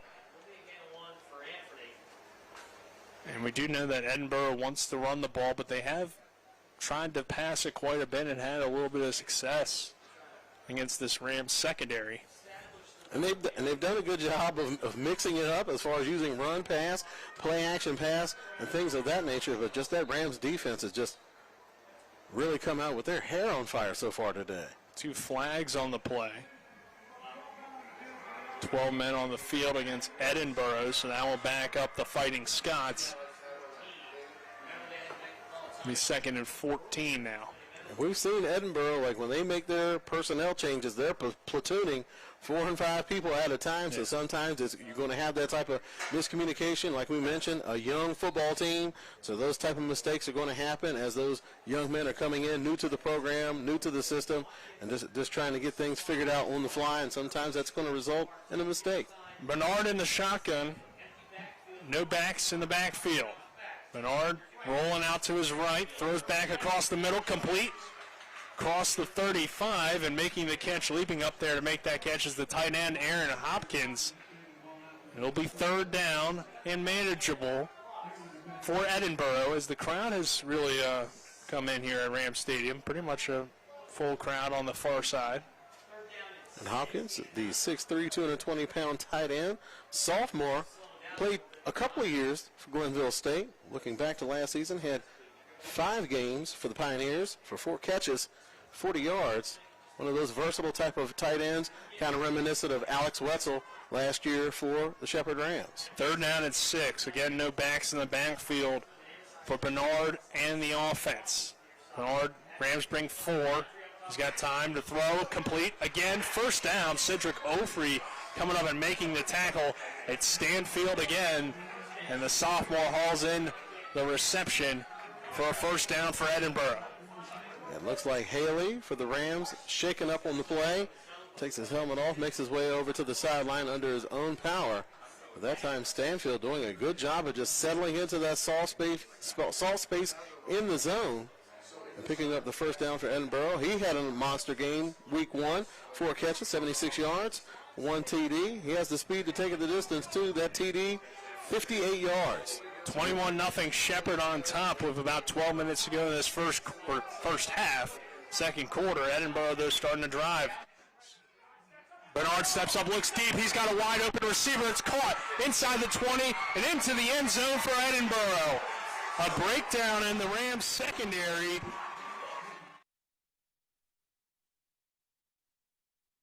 For the touchdown, and it's 21-6 with 11:48 to go in this first half. So Bernard, but there he steps up and makes a pretty good throw. Bernard, just prototypical size, 6'4", 210 pounds, has shown the arm strength, has shown the mobility, and that time able to connect on the play. It looks like the Rams were expecting some type of quick screen. The quarterback sells the pump fake, and those are the type of plays that Edinboro is going to need today, where you're not going to be able to have long, sustained drives. You're going to need to be able to get some big plays, and that time giving that sideline a little bit of juice. And the Rams letting the Fighting Scots try to claw their way back into this one early on. The extra point is up and good. 21-7 Shepherd, 11:48 to go in this first half. We'll take a 60-second break. This is Shepherd Rams football on TV 10 and WRNR TV on YouTube. When will I be able to retire? How do I make the most of the money I have? How do I leave a lasting legacy to my loved ones? I'm Philip McCoy, financial advisor with the Mirius Group, a private wealth advisory practice of Ameriprise Financial Services Incorporated. Call us today at 304-263-4343 to help you make the most of your financial future. Our office is located at 1270 Winchester Avenue, Martinsburg, West Virginia. Ameriprise Financial Services Incorporated, member FINRA and SIPC. If you're in an accident, the first thing that you have to do is call 911. You have to get medical care immediately. The next thing you need to do is call us. When you hire us at the Skinner Law Firm, what we do is we are going to investigate your case, and we're going to lay out the options that you have, all at no cost to you. We will use all of our resources and all of our experience to get you what you deserve. That's what we mean by treating you like family. Welcome back to Rams Stadium. Shepherd leads still Edinboro 21-7, but the Fighting Scots get on the board. We'll have a kickoff and return there on the far side by Baden, who falls down at about the 11-yard line. That's where Shepherd will take over. 21-7 Shepherd on top, and a big touchdown pass there, Travis, leading to an Edinboro score, as it was You could tell on that last drive. Yeah, like Bernard able to get into a rhythm in that last drive, hit a couple passes over the middle, and then he was able to, again, sell that pump fake to the outside. The defense really bit on it. It looked like almost like a defensive back fell down. Not too often that you see a wide receiver that wide open down the sideline, and good catch and touchdown for the Fighting Scots. Bagent looks to throw here, quick, complete to Marlon Cook. Cook shreds off one tackler. He's across the 25 and has a first down for Shepherd. First catch of the day for Cook, who had a huge game against Southern Connecticut State. 8 catches, 154 yards, and 2 touchdowns for the Rams wide receiver, but that's his first catch of the afternoon. A little bit of a role reversal that time. Usually Beach is the wide receiver that's catching those quick screens, but that time he did an awesome job blocking to free up Cook for his first catch of the game. 11:23 to go in this second quarter. Shepherd on top, 21-7. Rams back with the football. Bagent looking to throw under pressure and throws it away, intended for Ryan Beach. Might have also just been sailing on him after the pressure there coming in from Killen Cooper, it looked like, or actually it might have been Wilfredo Diaz. Diaz came in 28, not 29 on that play. But again, the big passes from Bernard underneath leading to the touchdown. Our scoring drive summaries are brought to you by Jason Barrett for State Senate. Vote to cut the car tax. Vote Jason Barrett for Senate. 21-7, Shepherd on top, 11:14 to go in this first half. Bagent in the shotgun again, 3 receivers set. Bagent throws, complete. Marlon Cook on the far side, inside the 40, or across the 40, across the 45, and down to midfield. Stensinger coming up and making the tackle at the 50-yard line. First down, Shepherd. Again, tackling in space is so important versus this Rams passing game because they do so well with running with the ball after the catch. So you have to do that. And you see a slight adjustment for the Edinboro defense. They're not standing in one place. They're stemming. They're moving around, trying to give the quarterback a tougher time, trying to get a clean read pre-snap. Bagent hands off Ronnie Brown. He's got a big hole again to the outside. Brown inside the 30, the 20. Brown high steps his way into the end zone. Touchdown, Shepherd. Ronnie Brown, every time he touches it, is going into the end zone today. And he wasn't calling his shot on that one. He was calling his block. He was kind of directing traffic, getting Ryan Beach to get in front of the defender on that play. And Micah Thomas wasn't able to get over top of that block. And Ronnie Brown, again, once you give him a little bit of space, he's able to take it rest of the way. Coming off of a game last week, he averaged 11 yards per carry. I think he's on trend again this week to be right around that mark. Jacob Haney on to attempt the point after. 27-7 Shepherd with 10:35 to go in this second quarter. And the extra point from Haney is up, and it's good. Shepherd 28, Edinboro 7, 10:35 to go in this first half. We're back in 60 seconds. Mayhem is everywhere. I'm your new bangs, and you can't stop staring at me. That's it. Just tilt the rearview mirror over here. And while you're checking me out more times than a library book, your car is wandering into that lane over there. More bangs. Neat. And if you've got cut rate insurance, you could be paying for this yourself. So get Allstate. Call Martinsburg Allstate agent Gary Kelly today at 304-263-4596.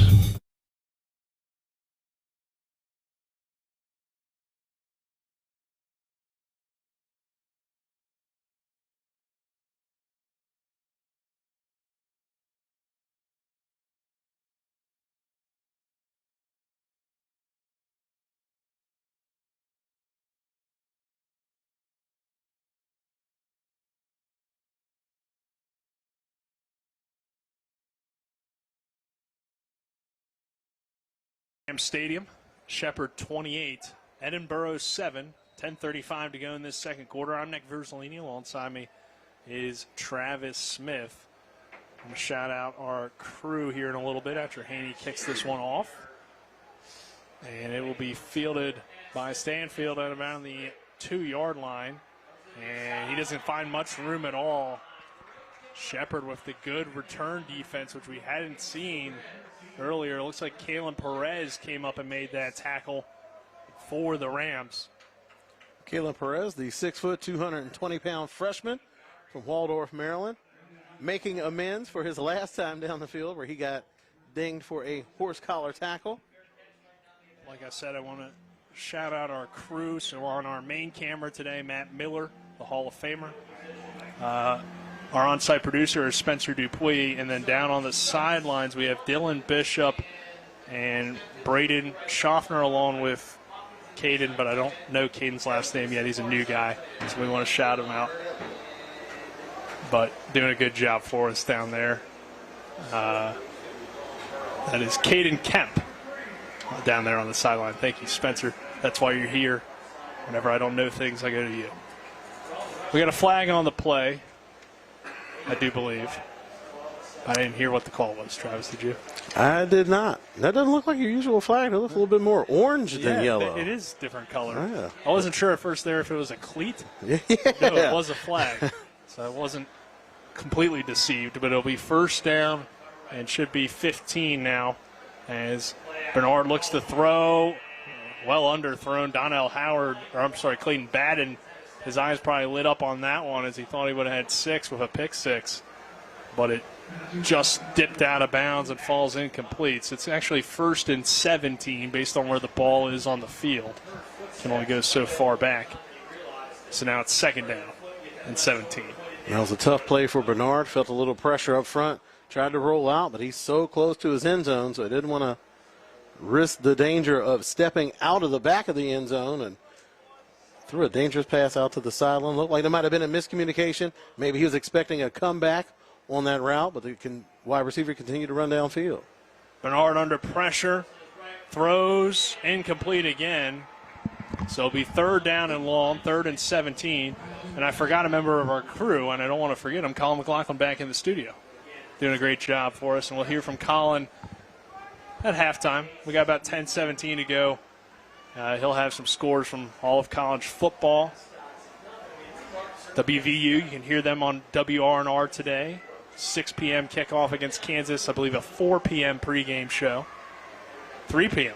pregame show. 4, 3, somewhere around there. But tune into that, of course, following our game as Bernard throws underneath on the screen, and that falls incomplete. So it's going to be a 3-and-out for Edinboro. Not how you wanted to respond after the Rams took a 28-7 lead. But I'll tell you what, you have to respect the play calling that Edinboro has been using.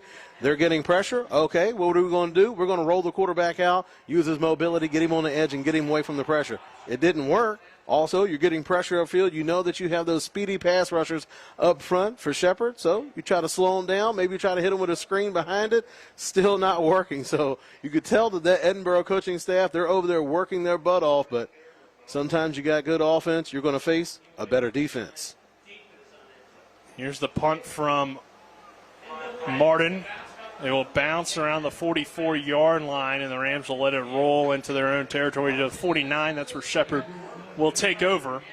We want to give a shout-out to our sponsors now. Our second quarter presented to you on TV 10 by the Skinner Law Firm. Injury and consumer rights lawyers. Call 304-245-6613 or go online to skinnerfirm.com along with Kelly Allstate Insurance.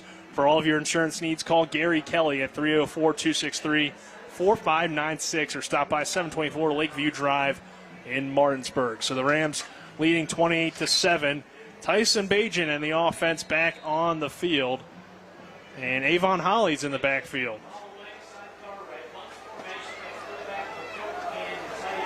Michael McCook in the backfield as well for the Rams for 1st and 10 from the 49. High snap, Bajan play action, looks deep.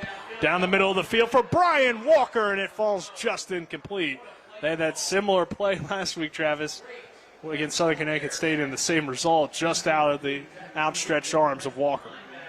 Absolutely, and what that is a result of teams playing the too high safety, trying to keep everything in front. So one of the things you can do to try to get them out of that is attack them deep over the middle. And a lot of times you can employ your tight end to do that. And a tight end like Brian Walker, he's a big target, but don't be deceived. He has some wheels, so he can get downfield in a hurry. So you have to respect his ability to run those routes. They give it to Avon Holly this time, and Holly doesn't find much room.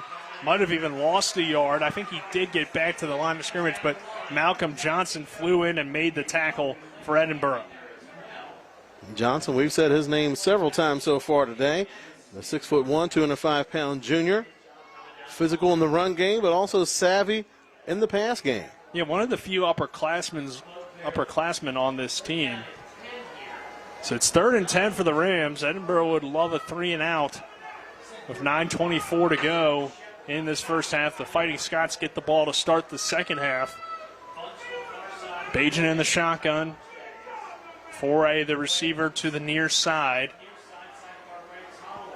Bajan takes the snap. He's under some pressure. Steps up, and he's going to be sacked. Looks like Stenzer was at the bottom, along with number 29, which is Keelan Cooper, in on that play. So Edinboro makes the stop there and forces a Shepherd punt. A rare 3-and-out for the Rams. Ryan Barrick getting action. I believe this is the first punt today for Shepherd. And from our vantage point, like, we're sitting right over the benches for Edinboro, so we can see the defensive coach, and he's gone through everything that you do as a coach. Sometimes you want to encourage him. Sometimes you want to light a fire on him. You can certainly see the adjustments that he's made throughout the day. Barrick's punt, pretty good kick. Falls in at about the 19-yard line is where the fair catch is called for, and Edinboro will take over. And you mentioned the coaching. I mean, clearly, the Fighting Scots have a pretty good game plan today, just maybe don't have quite yet the talent to keep up with a team like Shepherd, but they're a young football team. I think they're definitely going to be, here in the next couple of years, maybe a team to look out for because they continue to get better and better, and they're on a 5-game win streak. They've been relatively competitive, I think, in this first half at times, so there's a bright future here for Edinboro, and they're clearly a well-coached team. And always good to have a young quarterback that has a tremendous amount of upside, and Bernard has shown flashes so far today, even under pressure. 1st and 10 from the 15-yard line. Williams is the back. Williams doesn't find room, though, again. Lynch coming over and lead the way on that one, along with Dwayne Grantham in on that tackle. It will be 2nd down and long for Edinboro. And Williams just kind of taken out of his element so far today. The defense kind of spooked him a little bit. He had 2 pullers in front of him, and he kind of ran away from his blocking because he saw something backside, but it was more of a mirage than actually something there because that Rams defense was able to close quickly. I know it's easier said than done, but you've got to stick with your blockers. That's what those big uglies are there for. They're going to do all the dirty work up front, but you got to stick with them and make it work. Only about a yard on the play, so 2nd down and 9 with 7:29 to go. And play clock winding down, and Edinboro didn't get the snap off. We'll see if they got a timeout. They did, so we will take a 30-second break. It is Shepherd 28, Edinboro 7. 7:24 to go in the first half. We're back in 30 seconds. I pre-planned my funeral to make it easier on my family. They were relieved to know I'll get just what I want. My family actually thanked me for taking matters into my own hands. Turns out having this awkward conversation wasn't awkward at all. Pre-planning is my choice. There are certain things about me my family may not know. Now they won't need to guess. The choices are yours. The peace of mind is theirs. Pre-plan your funeral with Brown Funeral Homes and everything will be taken care of. Find out more online at brownfuneralhomeswv.com. Brown Funeral Homes, here for you. Stands filled up now.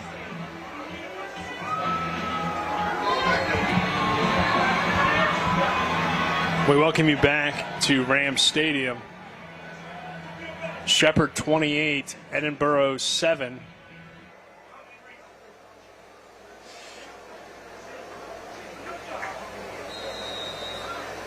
Bernard in the shotgun, Williams the back to his right. Here on 2nd down and 9 for about the 15-yard line. Bernard takes the snap. Has all day to throw. Steps up, and now the pressure gets to him, and he's sacked. Might actually go down as a positive gain, so probably not a sack, but coming up and making the play there, I believe is Mike Forbes. Redshirt freshman from Maryland. Mike Forbes coming up and making that play. So you could tell that gain time. of 4, though, on the play. So. Yeah, you could tell Bernard that time was looking for Thaddeus Stanfield over the middle. They had success setting up that bomb play by using those passes over the middle, but you can see that Rams defense, they've certainly made their adjustments, and they closed those windows down inside.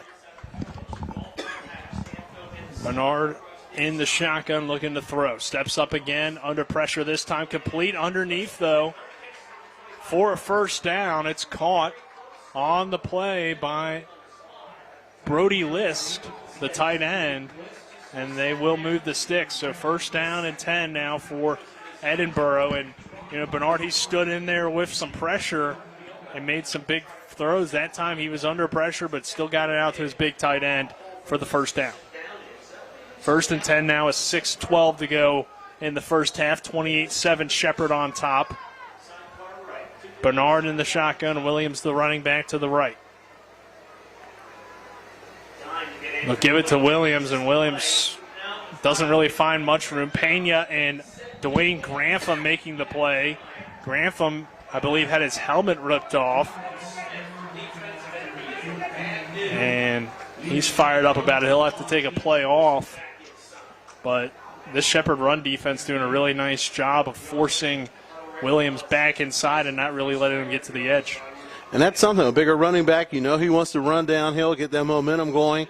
But that's something that the Rams defense has been able to stop effectively here early on, really not allowing him to get that head of steam, trying to make him bounce it outside, and that's not the strength to his game. 4 yards on that play. Here's a screen pass. Passes behind Williams. He makes the one-handed grab, and he gets across the 40 and has another first down for the Fighting Scots. So impressive catch and run, but Anthony Williams now is down on the play.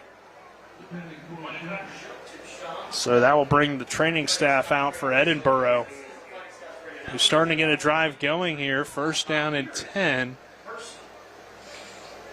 from the 38-yard line. About 5:25 to go in this first half. And let's go ahead and take a 30-second break. This is Shepherd Rams football on TV 10 and WRNR TV on YouTube. Ollie's VIP North Side is the best spot to catch all your favorite teams. Join us Monday for dollar wings and Monday Night Football. Thursdays on the patio for the cornhole tourney. Friday night lights with happy hour specials, or Saturdays during or after the college games for steak night. Get a ribeye or New York steak for just $26.95. Ollie's has great food and drink menus too, along with 17 TVs to watch any game of your choice from anywhere at the bar or their outdoor patio and fire pit. So stop by and see for yourself today at 36 Veronica Drive in Martinsburg. That's Ollie's VIP North Side. We'll see you for the game. We welcome you back to Rams Stadium. Shepherd 28, Edinboro 7. Williams still down on the field, but starting to be brought to his feet. And Travis, we've seen a little bit of success here from the Edinboro offense, starting to move the football. And if they can get a score before half, we mentioned it, they get the ball to start the second half. So 28-14 deficit wouldn't be too bad heading into halftime as Williams comes to his feet and will be helped off the field. It looks like the trainers are concentrating on that shoulder area. Yeah.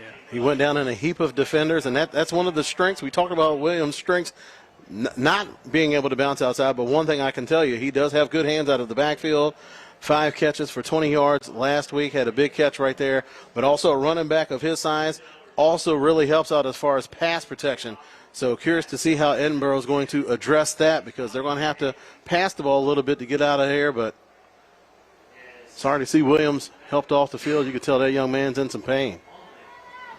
So it looks like Mike Flowers is going to take over in the backfield. On first and 10 from the 38, they'll fake the Flowers, throw it underneath, complete. It's Stenfield again for another close to the first down marker, a few yards short there to the 45-yard line. So Thaddeus Stanfield continues to be Stanfield continues to be the go-to target. And Stanfield, for being 5'9", 175 pounds, has no fear going over the middle. He goes, sets up shop right in between those inside linebackers. You got a guy like Grantham in there roaming around, but you could tell Stanfield is absolutely fearless going into the middle of the field. Hats off to that guy. As a slot receiver. Now they'll give it this time to Flowers, and Flowers scampers forward for a few Gain of about 2. Will be 3rd down and 1. Oh, no, they'll go ahead and give them the first down. Initially, they thought 3rd down, but it will be a first down here for Edinboro. So 1st down and 10. Ball moved to the 48-yard line for Edinboro. 4:20 to go in this first half. 28-7 Shepherd. And Flowers, a much different running back than Williams. Flowers coming in at 5'8", 165 pounds. More of a scat back and make it happen in the passing game as well. Had 1 catch for 15 yards last week. Bernard takes the snap, throws complete underneath. Hopkins has the first down, lowers the shoulder on McDowell, and Edinboro crowd now getting excited, getting into this ball game as the Fighting Scots are driving to the Shepherd 40-yard line. And not quite a bubble screen on that play, but a similar effect, especially the run after the catch. You get the ball to your big tight end, working his way to the sidelines, and the wide receivers did a good job of coming downhill, setting up those blocks to the inside. Nico Mervos, wide receiver on the edge, able to make that happen. And Bernard in the shotgun. 1st down and 10, fake to Flowers. Bernard pumps once. He wants deep down the far sideline again. Did not get a foot in. Was Watkins, who on a very similar play went all the way into the end zone on a previous play, but that time couldn't get the foot in. Donnell Howard in coverage as the pass falls incomplete. So it'll be 2nd and 10 with 3:18 to go. And a pretty good time to take a shot there, Travis, as you're driving. You're on the other side of the field. And they're probably you got a not rhythm. expecting it on 1st. Yeah, they're in a rhythm, but you can. This Edinboro offense, they're working shorthanded. Armani Bailey's out with an injury. Now Williams is out with an injury, and that time Bernard did the pump fake to the out to Stanfield, see if those defensive backs would try to jump it. They did not. They stayed disciplined and were able to force the incompletion. Bernard throws complete. There's Stanfield again. 2 Rams run into each other. Stanfield's inside the 10 before finally tackled by Emilio Pena, and it's a 1st down for Edinboro. Be 1st down and goal. And Keyshawn Haley tried to come up and make that first tackle and ran into one of his own teammates. And Stanfield has just been making a good living catching those passes over the middle. That time going a little bit deeper, not at that linebacker level. He was at that time attacking the safeties with a great deal of success. So 1st and goal from the 5. Flowers remains the back to the left of Bernard. They'll go Flowers. Flowers stutter steps in the hole. Kevin Kauser coming up and making the tackle, along with Forbes and Journey Dunbar, the first man there, the big D tackle who's in that rotation for Shepherd. And it will be 2nd and goal from the 4 after a gain of 1. Be interesting. I mean, this would be a time where you'd love to have Williams, your bigger back, but stuck with Flowers due to the injury. 2:18 to go in the first half. Bernard remains in the shotgun. He's looking to throw. Under some blindside pressure, and he gets sacked. Ball came out. Shepherd trying to dive on top of it. The Rams do have the football, and what a time to force a turnover. Malik Holloway coming off the edge and getting the sack and the fumble. Call his name. We haven't called his name that much. Bernard's been able to get the ball away quickly. So Kyle Smith and Holloway not able to get home, but not the case on that previous play as Bernard was able to step up into the pocket. Looked like he had a little bit of a lane to make a play for the goal line, and Holloway able to close the distance and smack that ball out and recover the fumble for the Rams. Might have been Matt Bardinsky with the recovery. Kyle Smith, though, was over there as well, the Rams' other defensive end, as it's 1st and 10 now, and Shepherd's going to try to score here with 2 minutes to play, even though they're backed up on their own 5. Hedlund, the receiver here, the near side, 1st down and 10.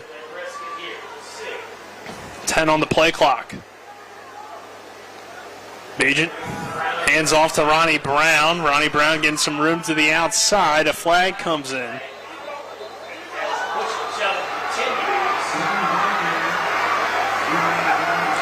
Brian Walker wants a flag after the play, but no call yet. There's not a lot of room over there on that sideline, so if you're running full speed, it's going to be hard to pull up, and sometimes things might get a little bit chippy. We notice that a lot sometimes what we're calling these Shepherd Rams games, that once the game starts to get out of hand, sometimes the emotions get a little bit out of control. But this will be the first time we get a chance to see this Rams offense in 2-minute mode. Curious to see if they're going to just be content to run out the clock and preserve this lead, or, which I'm probably betting on, they're probably going to go to the house and they're going for the jugular here in the first half. And you might look at that first play as a run play. That's Shepherd being conservative, but so far every time they've ran that play to the outside, they've got touchdowns. So there's nothing conservative about Ronnie Brown. There's no conservative aspects to his game.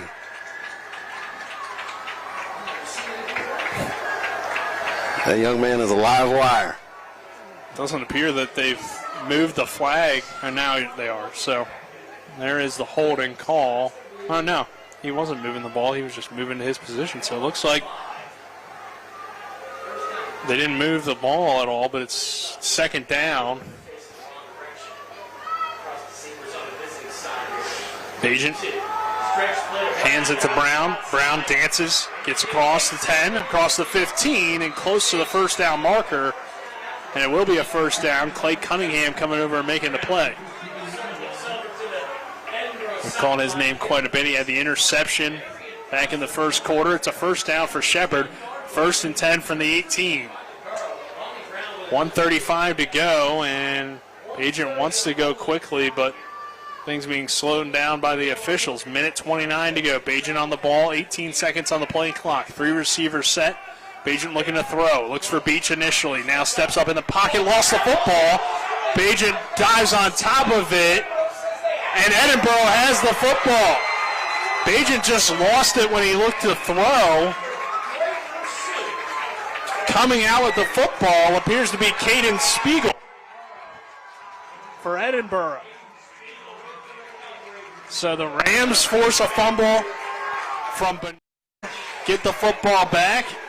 Bagent just lost the ball when he went to throw it. And now Edinboro's pretty much in the same situation here, just outside the red zone. Or inside the red zone now to the 14-yard line is where they're going to spot it.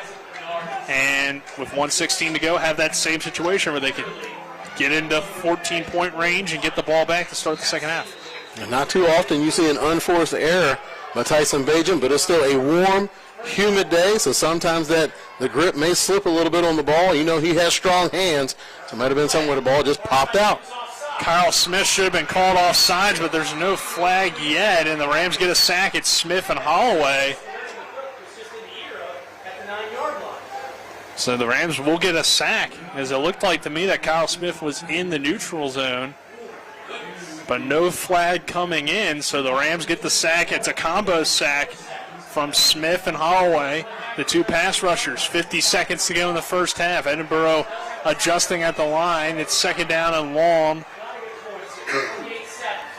Bernard under some pressure again. This time it's Nathan Muley providing it. Bernard throwing on the roll to the right. Pass falls incomplete.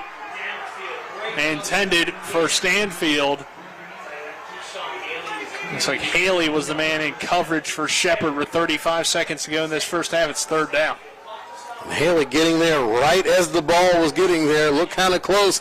We heard some chirping over here on the Edinboro sideline, feeling like he may have got there a little bit too soon. But we already seen the type of damage that Stanfield can do over the middle. So Haley making his adjustment, being that sheriff in the middle of the field, able to come up and knock the speedy wide receiver off of his route and dislodge the ball. 3rd and 14 from the 19-yard line. Bernard in the shotgun. Screen pass complete underneath the Stanfield. He's got room to work. Stanfield inside the 10 and brought down by Holloway. It's going to be 4th down, and we'll see what Edinboro elects to do. They're down 28-7. The clock is running under 18 seconds now and counting. And I think they're going to just kick this field goal, as it looks like they're going to let it roll out and then call a timeout. And hats off to that Rams defense for sniffing that play out.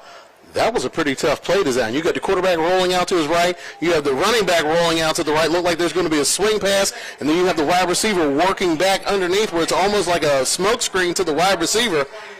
That's a tough play right there. Good job reading that scouting report for the Rams defense, because that would have got a lot of teams on that play.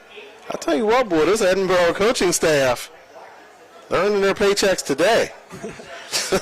I saw Anthony Lusinski, the offensive lineman, the lead blocker there. He was kind of leading there for Stanfield. I thought it might be trouble, but Shepherd did pursue quickly to the football and ended up making that play. So we're going to see the field goal unit here. It will be about a 28-yarder for the Rams, or for the Fighting Scots against the Rams. About 2.5 seconds to go in this first half. This would make it an 18-point ball game if Reed Martin, the man who made a 26-yarder to beat Franklin and Pierce last week. This one about 28. Martin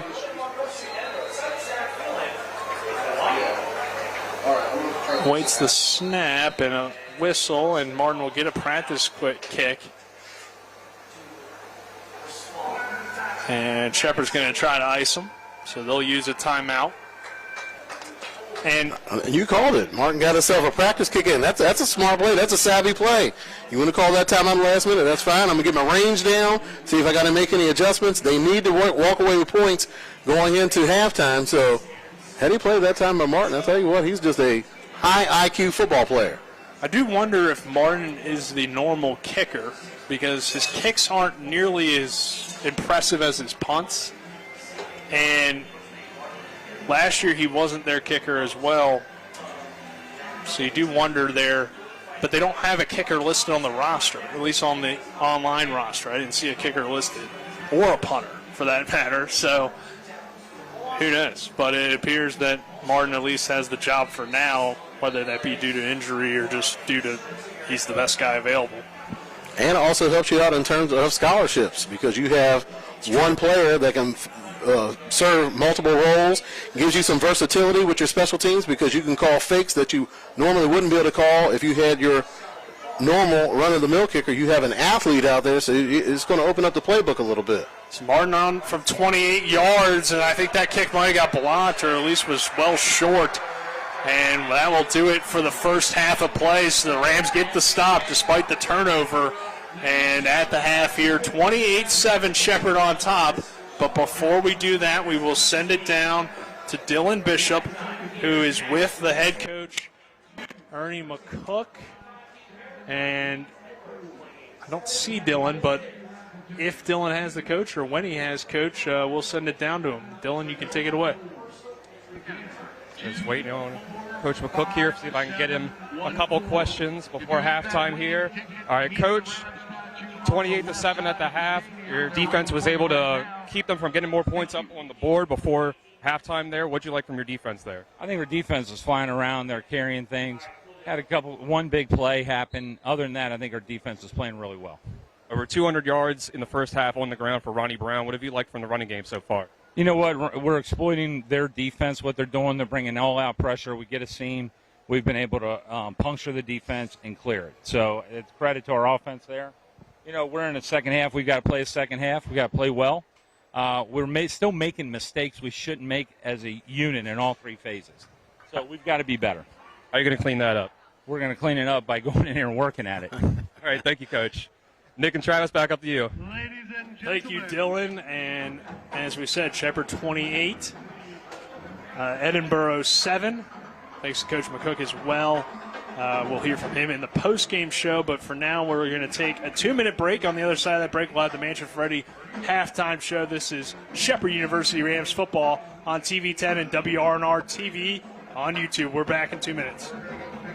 WVU Heart and Vascular Institute offers world-class heart care close to home. Our board-certified physicians are performing groundbreaking procedures using cutting-edge techniques, and that's why we're expanding our services to every corner of our region, so you don't have to travel far to receive the great specialty care you deserve close to home. Now accepting new patients at all locations in Martinsburg, Hagerstown, Shepherdstown, Winchester, and at our newest office in Ranson. WVU Heart and Vascular Institute, world-class heart care close to home.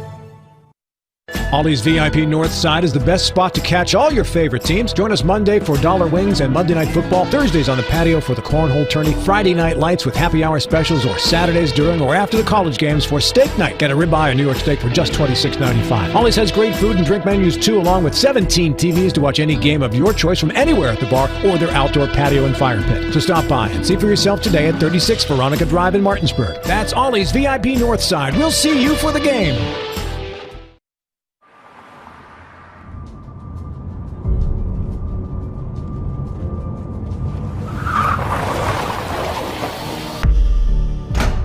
You've been in an accident. Why won't the insurance company pay? Because they're trying to save money at your expense. Call Mansion Ferretti for your free consultation. We have the experience to deal with the insurance company and get you the compensation you deserve. Mansion Ferretti, when you need justice. We're at the half. Time for a scoring recap, stats and analysis, scores from around the PSAC and Super Region 1, the Division 1 Top 25, and the latest on the West Virginia University Mountaineers and Marshall University Thundering Herd. Let's get it started as we go back to the field and rejoin our TV10 broadcast team.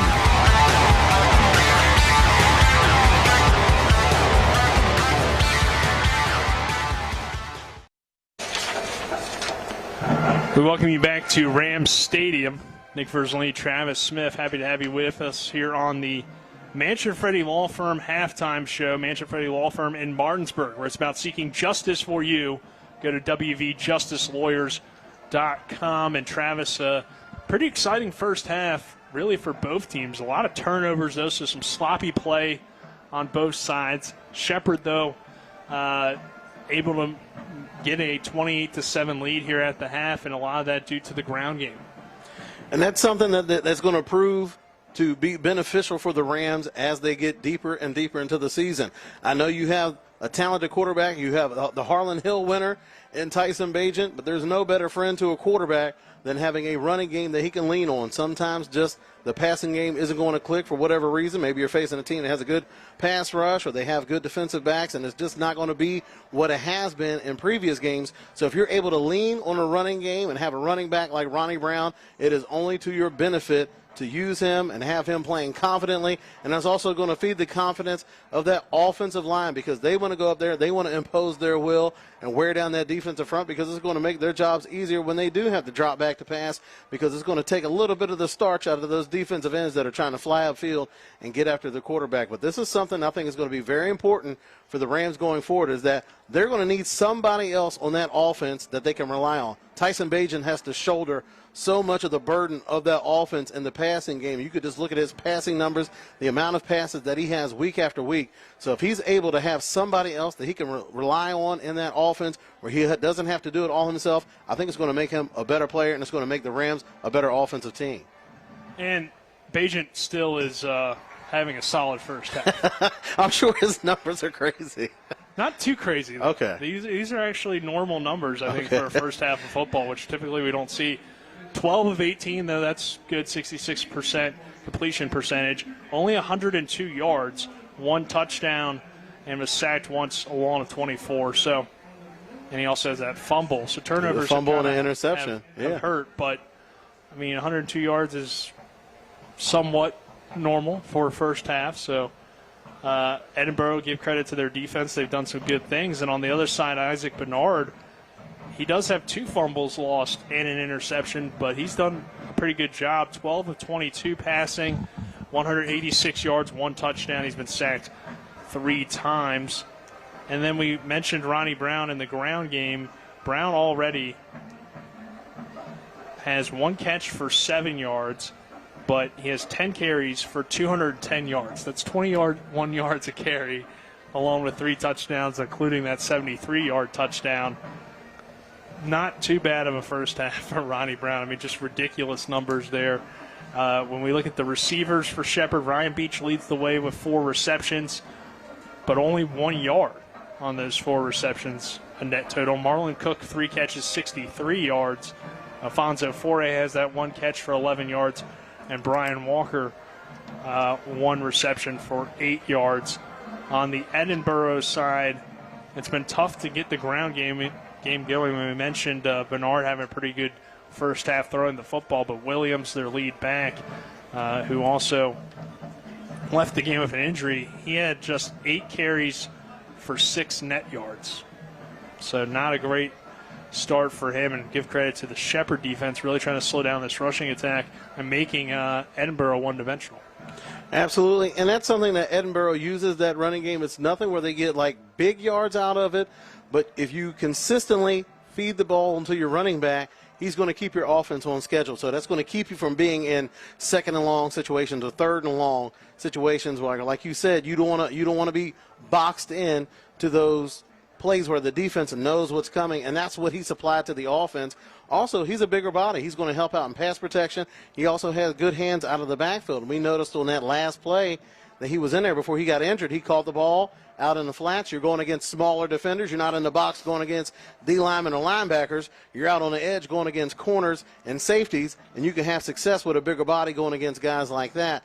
But that's just a huge blow. Also, Armani Brown, their wide receiver, also their primary punt returner, is out. So some big injuries early on for Edinboro, but you can tell that coaching staff is not going to take no for an answer. They're continuing to make adjustments, the next guy up, and they're trying their best to make plays. But just this Rams team, they're just seasoned veterans that know how to win.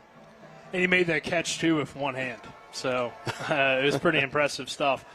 Standouts in the passing game or in the receiving game for Edinboro, Thaddeus Stanfield in that first half, 5 catches, 86 yards. And then Mike Watkins, who had that big 54-yard touchdown, 3 grabs, 67 yards, and the touchdown to lead the way for Edinboro. Quickly, we'll give you the defensive stats in the first half. Micah Thomas leads the way, along with Cunningham for Edinboro, with both having 5 tackles each. And for Shepherd, Devin Lynch, and there was 7 tackles. Malik Holloway with 6, a sack, and a forced fumble.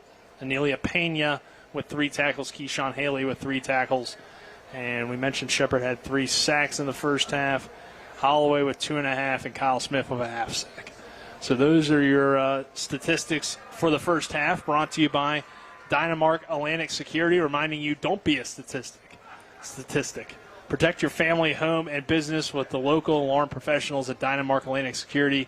Call Ben Copenhaver at 304-671-2158. We got about 10 minutes and 50 seconds to go until the second half begins, so we'll send it back to Colin McLaughlin, and after this 2-minute break, Colin will give you a scoreboard update. This is Shepherd University Rams football on TV 10 and WRNR TV on YouTube. Hi, I'm Annette McDonald, and I am the designer at Orsini's in Martinsburg, West Virginia. We welcome you into our store to show you a complete line of what we do here. We design your cabinetry, quartz countertops, granite countertops, hardware, anything for the full remodel of your kitchen and your home needs. We also do bathrooms, and we have flooring available too. We make sure that your project with Orsini's is the best in the market. Welcome to Orsini's. Orsinis.com. If you're in an accident, the first thing that you have to do is call 911. You have to get medical care immediately. The next thing you need to do is call us. When you hire us at the Skinner Law Firm, what we do is we are going to investigate your case, and we're going to lay out the options that you have, all at no cost to you. We will use all of our resources and all of our experience to get you what you deserve. That's what we mean by treating you like family.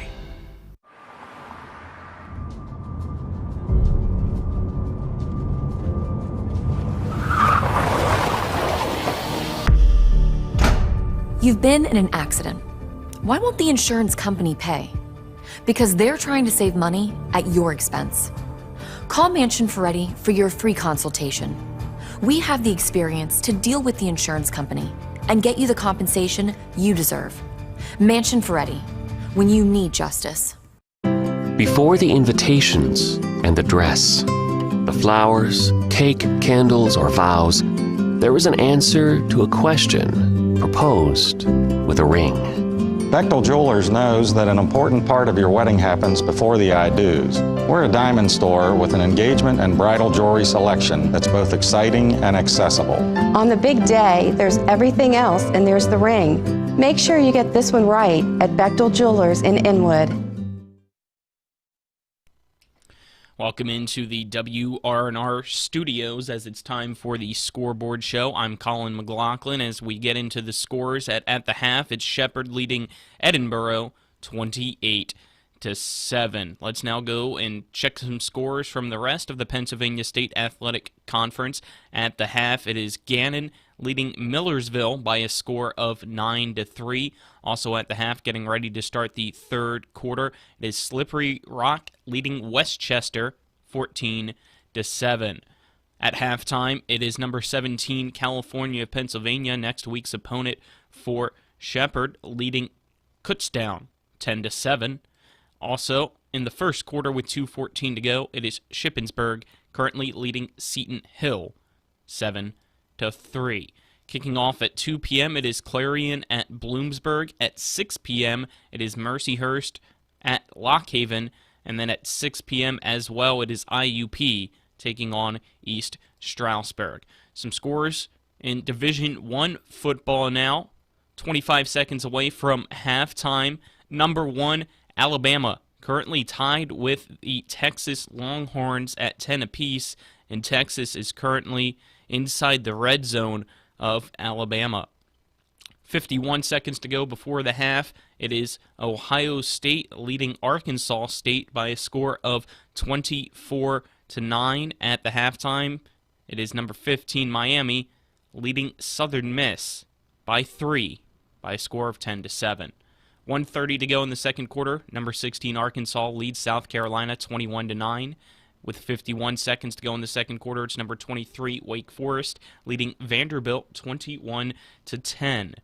3:04 to go in the second quarter. It's Minnesota leading Western Illinois 28-3. At the half, it's Duke leading Northwestern 21-10. At the second quarter with 4:51 to go, Penn State leads Ohio 19-0. 2:07 to go in the second quarter. North Carolina leads Georgia State 21-10.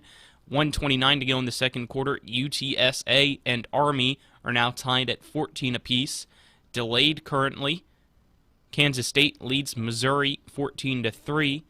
13:17 to go in the second quarter. Number 18 NC State leads Charleston Southern 17-0. 9:39 to go in the first. South Alabama leads Central Michigan 6-0. And just kicking off, it's number 13 Utah taking on Southern Utah.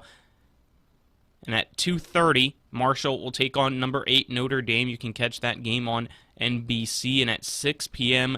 tonight on ESPN Plus, the West Virginia Mountaineers home opener against the Kansas Jayhawks. You can also tune into that game on Talk Radio WRNR 106.5 FM 740 AM with the pregame show at 3 p.m. And again, kickoff for the Mountaineers scheduled for 6 p.m. against the Kansas Jayhawks. That's your halftime scoreboard show. We'll take another 2-minute break. On the other side of that break, we'll have the second half between Shepherd and Edinboro with your score: Rams 28, Fighting Scots 7. With 4 new car dealerships and 4 used car dealerships in 3 states, Parsons is the largest used car and fastest growing new car dealer in the tri-state area. Take Parsons Ford with huge savings on hundreds of new Fords, financing from 0%, Parsons' goal of financing for all, and Parsons' famous above-market trade-in allowances that help make Parsons #1 for used cars too. See why so many won't buy anywhere but Parsons Ford in Martinsburg. We became #1 by making you #1 first. Parsons.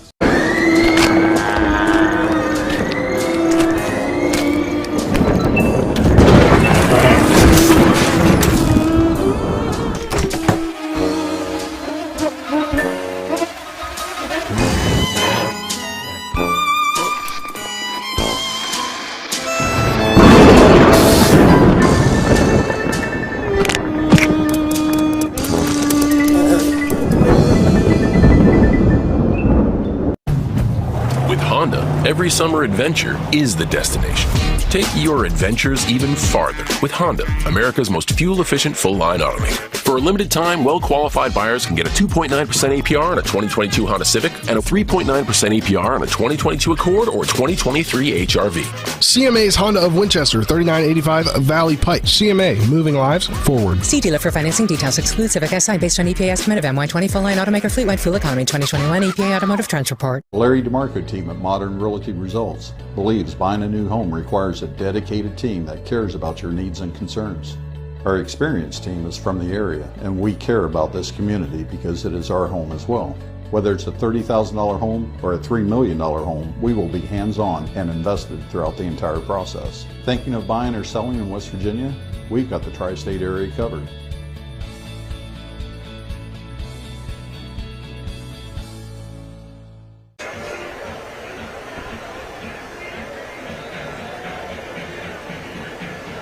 We welcome you back to Ram Stadium. Shepherd leading here at the half, 28-7 over Edinboro. Nick Verzolini alongside me is Travis Smith. And Travis, what kind of stood out to you about that first half? What can Shepherd do to put this one away, maybe clean some things up, and how does Edinboro maybe work their way back in this game since they'll have the ball to start the second half? Well, Shepherd has certainly showed their experience. They were able to weather that storm. Edinboro, you could tell they came out, they were charged up, ready to make some plays, and a lot of momentum on their side early on, making plays on defense, able to move the ball on offense. But again, you have a veteran team with the Rams. They're used to these type of conditions, so they were able to weather that storm, get back into the game, and not only that, they were able to use a part of their game that not many teams really come in trying to prepare for. They were able to make hay using that running game. It's going to take a little bit of pressure off of Tyson Bagent in that passing game, and it's also going to set up that play-action pass later on. We know that Rams offense likes to use those RPOs, and one of the key elements of that is that you have to be able to present that run threat, and Ronnie Brown has certainly been able to do that with already over 200 yards rushing in that first half, so the run threat is real. Edinboro, I tell you what, that coaching staff has been doing an awesome job. Head coach Jake Nolf, DC, Tony Papley, and offensive coordinator Rich DeMayo. They have made their adjustments. They've tried to get their guys in the right positions despite injuries. They had two key injuries on offense at running back and wide receiver, so they're just trying to go to the next man up and get it in there. And you can tell that they have a lot of young guys. They're platooning guys in and out, so sometimes somebody's not going to be lined up right. They had to burn a timeout. They got a penalty for having too many guys on the field. So I'll tell you what, that coaching staff has been doing an awesome job for Edinboro. They're just kind of outmanned and outgunned at this point in the game, but they have a young football team, and the future is certainly bright for that football program. So Edinboro doing a good job. I think they got to do a little bit more trying to work the ball over the middle. They've had success doing that. Try to get something out of the run game. I don't think you're going to be able to get back into this game being one-dimensional, so that's going to be a big burden for Mike Flowers. See what he can do in that run game. He's more of a scat back and not that downhill pounder that Williams is, so maybe a little bit different look in that running game, but they're certainly going to have to rely on that here in the second half if they hope to try to close the distance between the Fighting Scots and the Rams. Well, Travis, if you're wondering, too, the most rushing yards in a game from an individual for Shepherd, number is 311 we're looking for today if Ronnie Brown wants to get there.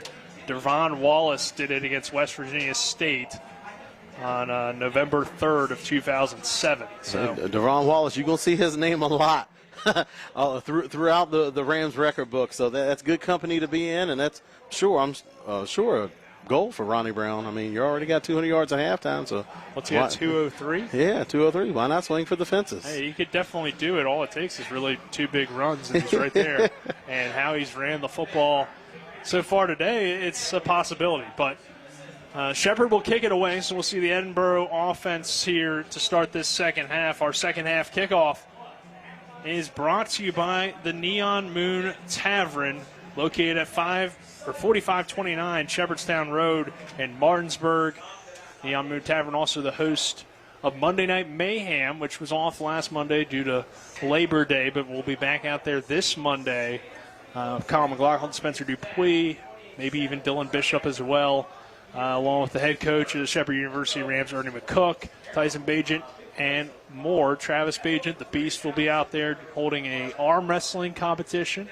And if you beat the Beast, or I believe if you beat him, it's like $500 from a sponsorship. He's got it going on. So, Travis, if you want to head out to the Neon Moon, can you take on the Beast? take him on? Yes. Be successful? Probably not. That's fair enough. Yeah, you can try, but yeah, you probably won't win. But hey, it's $500, and he's going to take on, I think, everybody that shows up. There you go. So maybe catch him at the end. Right. If you strategically maneuver yourself. It's about seeding. It's about seeding. Right. You get him at the end, you might have an opportunity. Who knows? But we got a little bit of a break in the action. And Rams will kick it away here. Jacob Haney lining it up back deep for Edinboro.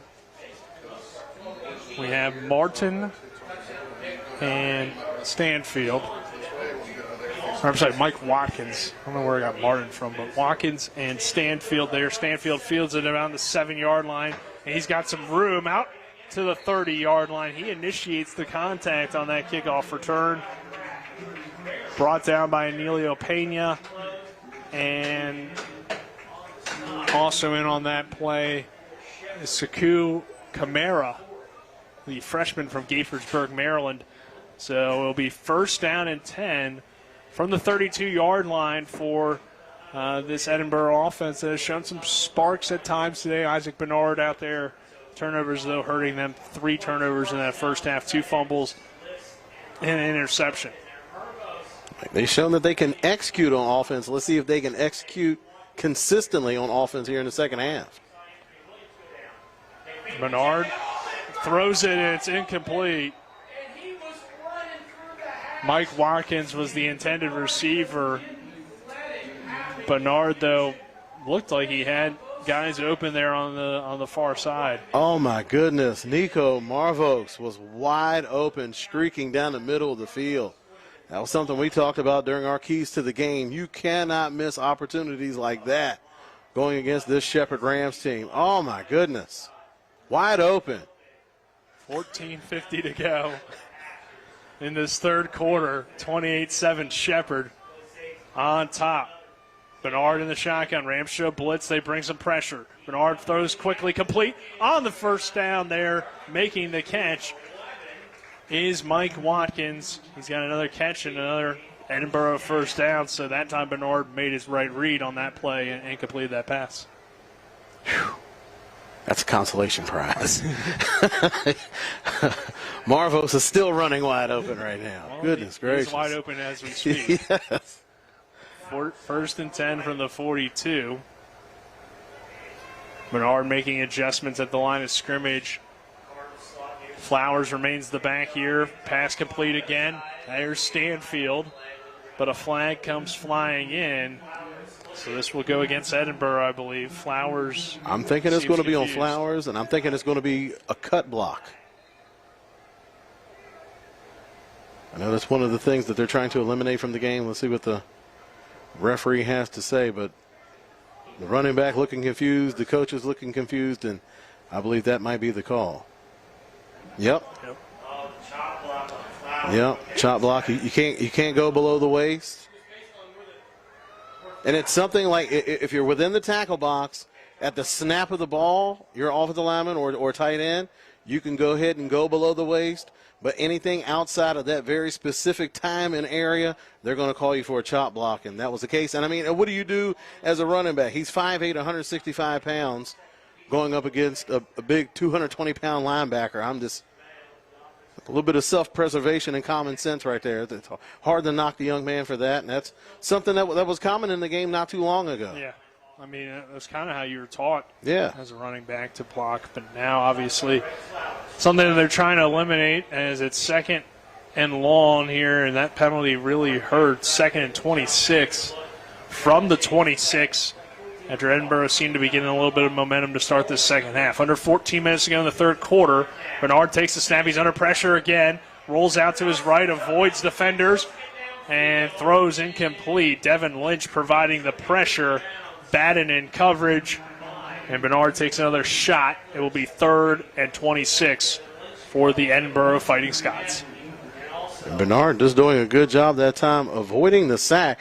Not too many times a quarterback is able to escape the clutches of a Halloway or Smith crashing in off the edge, but Bernard has shown off arm strength, accuracy, on that last play, some mobility to avoid taking the sack. So 3rd down and 26. Actually, I believe it's 2nd down. That's what they have here on the near side line as Flowers makes the catch. He sheds off Kyle Smith, and now a flag comes flying in. This might go against the Rams. Devin Lynch making the tackle, along with Neem Watson as well. And Kyle Smith tapping the helmet. Looked like he wants to come out of the game. He did a good job sniffing out that screen pass, trying to take down the running back from behind. And that's the thing. It's like the things when you textbook-wise, you should be able to do it against the Rams. Say, okay, I have defenders that like to get upfield and rush. I should be able to do this. I should be able to do this. But they're also just very smart football players.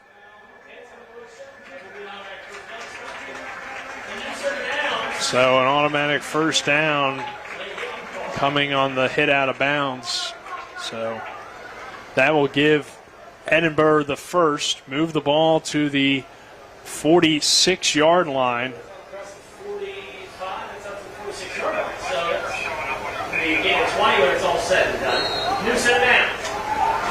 So 1st and 10. Bernard under center for the first time, I feel like all game. And they'll turn around, hand it off to Flowers, and he gets a little bit of room before being grabbed by Matt Bardinsky there to make the tackle. So really some solid yards there on the ground, running it under center, but Bardinsky did a good job of keeping that one from going too far. And you always worry about that quarterback-center exchange when you're working primarily out of shotgun and pistol all game, and then you suddenly put your quarterback under center. Not sure how much they repped that out in practice, but that time it was a good quarterback-center exchange, and just trying to give a different look. And right now just trying to pack everything down inside and trying to out-muscle that Rams front 7. 2-yard gain, 2nd down and 8. Play action. Bernard rolling out to the right. Throws complete. It's List making the play. Brody List, the tight end. Short of the 1st down, will be 3rd down for Edinboro. Clayton Batten coming up, making the big hit on the tight end. 3rd and about 3 for the Fighting Scots as we approach 12 minutes to go in this 3rd quarter. It's Shepherd 28, Edinboro 7. But Edinboro driving here to the 47-yard line. 3rd down and 3 for Bernard in the offense. Flowers the back to the right of Bernard. 2 receivers here on the near side, 2 to the far for Edinboro. Bernard takes the snap, throws, complete. Going to be close to the 1st down sticks. Shepherd believes it's 4th down. Making the reception there was Nico Marvis, and it is a 1st down as he did get to the sticks. 1st and 10, Edinboro.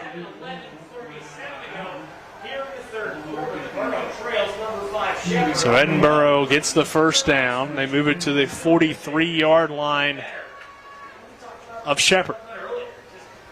The running back Flowers checks out of the game, and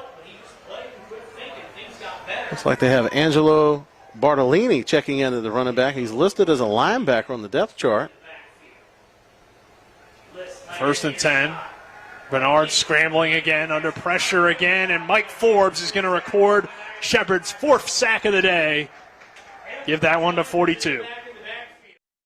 That time Edinboro kind of tipped their hand a little bit with Flowers coming out. They put in Bartolini. Again, not listed as a running back, listed as a linebacker. So what that's going to tell the defense is that I have a bigger body in there. He's going to be physical, and more than likely he's in there to pass block. You know, he's probably not going to get as many reps on the offensive side of the ball, so his role is going to be limited in the offense. And the Rams defense, they don't need much help at all. But when you tip your hand like that, they're really going to be able to get after it. Correction, that is Isaiah Farmer with the sack. This pass is complete. Into Shepherd territory to the 43. It's Mervos coming up with the reception. Short of the 1st down marker. Will be 3rd and long still for Edinboro. But from a 2nd and 20 to about 3rd and 10, they have an opportunity still here. 3rd and about 11 from the 44-yard line. About 10 minutes to go as Edinboro really killing a lot of clock. Start the 2nd half. They've had it for the full 5.5 minutes or so now. Bernard in the shotgun. Rolling out to his right. Throws. Complete. First down, Edinboro. It's Stanfield again.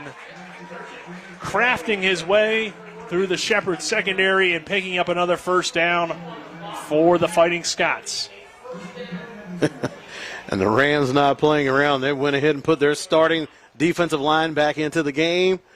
You guys have had enough Gatorade for the time. We need you back out there. Edinboro starting to chew up clock and also gain territory. You could see that Edinboro, they're getting Bernard out of the pocket, getting him on the move. He's a mobile quarterback. And not only that, he's an accurate passer on the move. 1st and 10 from the 30. Bernard looking to throw again. He looks deep down the middle of the field for Marvos. Incomplete, but the flag comes in. Yeah. Looks like they're going to get Christian McDowell for pass interference, which is a 15-yard penalty in college, not a spot foul. So that would move the ball to the 15. And Marvos has had some success getting open over the middle that time. And if you got a choice between a touchdown and 15 yards, you take the 15 yards. But they've had trouble keeping track of those Edinboro wide receivers over the middle. And that's the thing. When you lose, we talked about the big loss of Chris Lane at linebacker. Dwayne Grantham has stepped in and filled in quite nicely in that role. Tougher guys to replace, Ponce de Leon and Antonio Fox on the back end. Yeah. Those are two high-caliber safeties, and it's going to be tough to replace guys like that. And those were the type of plays where those safeties loomed large. So the Fighting Scots go under center with Bernard faking to Flowers. They'll run a reverse sweep with Watkins, excuse me, and Watkins doesn't really get to the edge. And Dwayne Grantham that time showing the Jets, able to run down a wide receiver on an end around. Yeah, he's got wheels. Well, originally committed to WVU, but things didn't work out. Had to go to Lackawanna Junior College, and now he's here at Shepherd, but definitely making his presence felt, and you see that Division I type talent. But now just 8:27 to go in this third quarter, so Edinboro killing a ton of clock on this drive. 2nd down and 10 as they get no yardage on that play. Pass is complete. Ball comes out. I think he got it back, though. There's a little scrum big over hit there from Clayton Batten. And it looks like Marvos made that catch. Or excuse me, Hopkins, but Hopkins got hit hard by Clayton Batten, got the football back, and it looked like it was a game of hungry hippo that time between Malik Holloway and the ball carrier down there trying to grab the football. Well, Hopkins won that game. We'll see if Holloway can get a rematch later. As it's 3rd down and 10 for Edinboro. No gain on the play. 7:33 to go in this third quarter. Bernard looking to throw. Has time. Floats it for the end zone. Incomplete. Good coverage there from Keyshawn Haley. So they had him bracketed inside and out. That's tough to try to hit that seam route. But again, this is where you don't have a running back like Williams. Yeah. And you really don't have too many answers once you get down this close to the goal line. It's kind of to the defense's advantage. They have less area to cover, so they can be a little bit more bold in what they want to do on the defensive side of the ball. So Reed Martin on to attempt this field goal, and it is no good. So Edinboro was in the red zone again, and again they come in up empty with the no good on the field goal. They missed to end the first half, and they miss again here, Travis, and that really hurts because while it would still only be a 28-13 game, those are makeable field goals you would expect from a college team, and you'd be down 15. I mean, you'd still be down 2 scores, but you'd be kind of in this game, and now at 28-7, and you just burned a ton of clock too. And that's tough. I mean, when you think of a football team, the kicker's kind of the low man on the totem pole, but they loom large when you don't have one out there that can make those PATs or make those chip shot field goals. So Bajan in the offense back on the field after watching Edinboro burn almost 8.5 minutes. And it's a big hole for Ronnie Brown. Brown gets a block from Marlon Cook. It's a first down and more. Into Edinboro territory goes Brown. So, again, we're watching for that potential record, the record 3:11, and Ronnie Brown starts the second half of a big run from the 20-yard line to the market at the 45, so it's a gain of 25 on the play. And the offensive line opening up huge holes for him. And Brown now up to 228 rushing yards. Right back to action, and Ronnie Brown goes over the left side for 25 yards again. So first down and Bajan in the shotgun. They'll throw it incomplete. No penalty there, as it looked like getting handsy with Brian Walker was killing Cooper, but the pass falls incomplete, and it will be second down and 10. I mean, you might as well just keep running Ronnie Brown, though, right? It's working. Killing Cooper. A little bit of undersized matchup that time going against Walker. Not that Walker faces many guys bigger than him. But Cooper only 6'1", 190 going up against a 6'4", 240-pound tight end. Second and 10 from the 45. Bajent looks to throw. Complete to Kenny Edlin. Edlin right there at midfield, short of the first down marker. Good tackle on the play coming from Micah Thomas. A name we've called a lot in this ballgame. That's his sixth tackle. Shepard moves the ball to midfield. And it'll be third down and about 5 after the 5-yard pickup on the reception. 6:18 to go in this third quarter. Bajent on the ball here for the Rams as Shepard makes the adjustments at the line of scrimmage. Ronnie Brown is the back in the backfield. 3 receivers set. Edinboro showing blitz. Edlin goes in motion. Bajent looking to throw. Floats one toward the far sideline. Incomplete, intended for Marlon Cook. Couldn't get a foot in.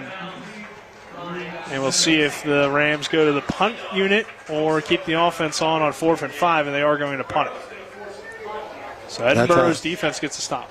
That time, Bajent trying to squeeze the ball in on the sidelines behind the corner, but in front of the safety. But he missed a wide-open Kenny Edlin over the middle.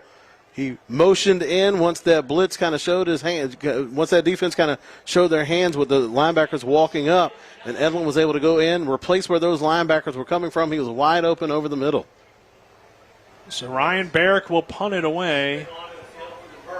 Stanfield back deep for Edinboro. Ball bounces around the 17, picked up at the 10-yard line, and only gets out to the 11.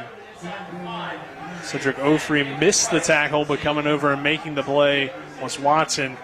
And Edinboro now has it 1st and 10 from the 11-yard line. And Stanfield going against the advice of his coaches. His coach is telling him to get away. Stanfield trying to make a play, picks the ball up. But in doing so, look like he's cramping up pretty bad as he waddles over to the sideline to get looked at by the trainers.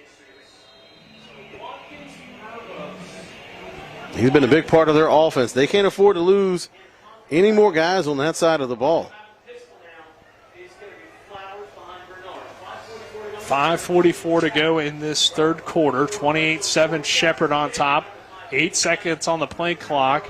Bernard will hand it off, run up the middle with Flowers, and Flowers takes a big hit.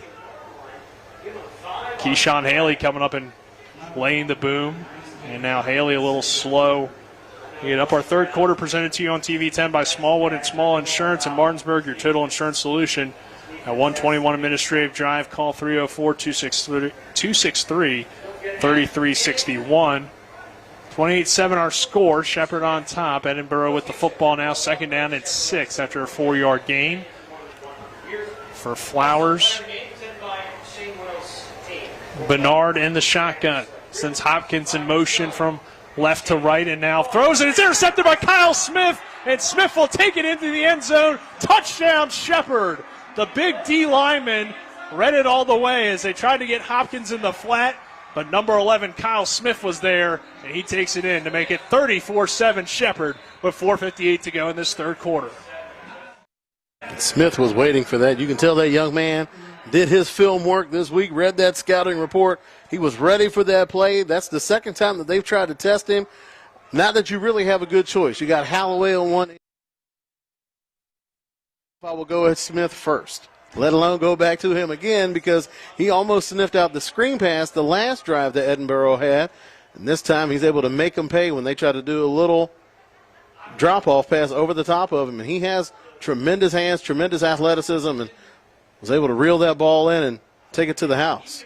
Keyshawn Haley down on the near sideline. Our third quarter is also presented to you by the Skinner Law Firm, Injury and Consumer Rights Lawyers. Call 304-245-6613 or go online at skinnerfirm.com. 34-7 Shepherd. Haney will attempt the extra point. It looks like Haley is being stretched out, so we can presume this is a cramp. So they're working on this. That left calf that they're working on. Stanfield had to check out for Edinboro the drive before. It's still at this point in the year, you're still going to have those warm, humid games. So cramps are going to be prevalent. Well, it's the fourth turnover forced by the Shepherd defense today. That one resulting in a Kyle Smith pick six. Make it Shepherd 34, Edinboro 7, 4:58 to go in the third, and Haley. So over the first 2 weeks of the season, that Rams defense has been able to force 6 turnovers. Limps off on his own power, but yeah, the defense is definitely flying to the football for Shepherd as Jacob Haney will attempt this extra point.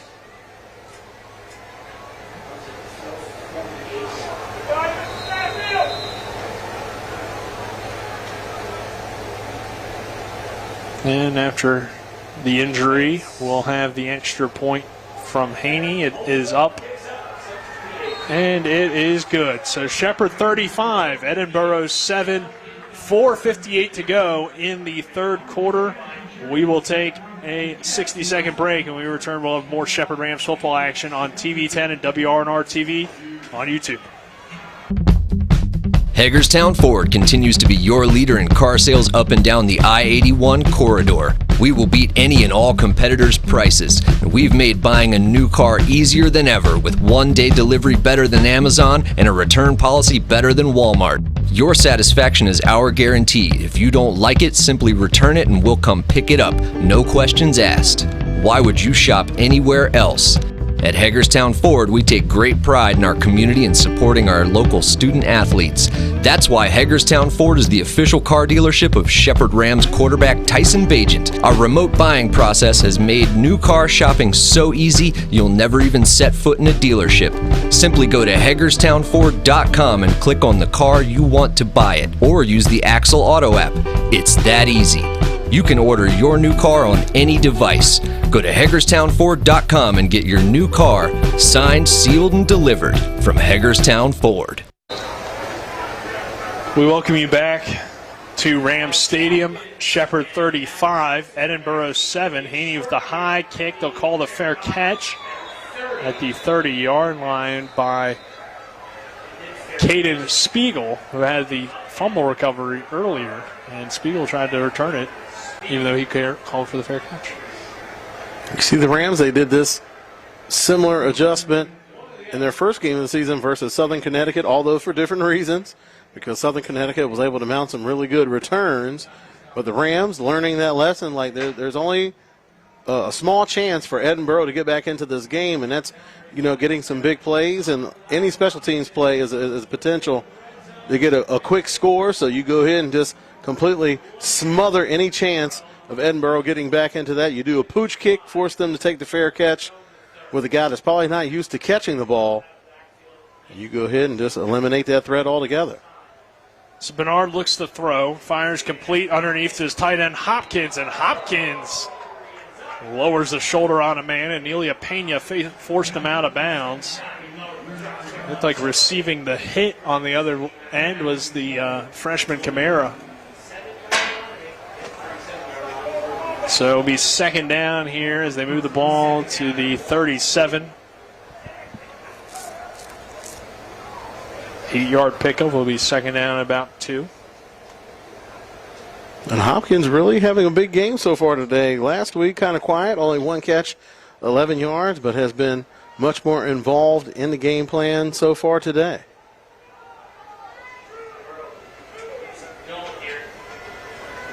Bernard looking deep down the far sideline. Watkins has a step, but Clayton Batten recovers.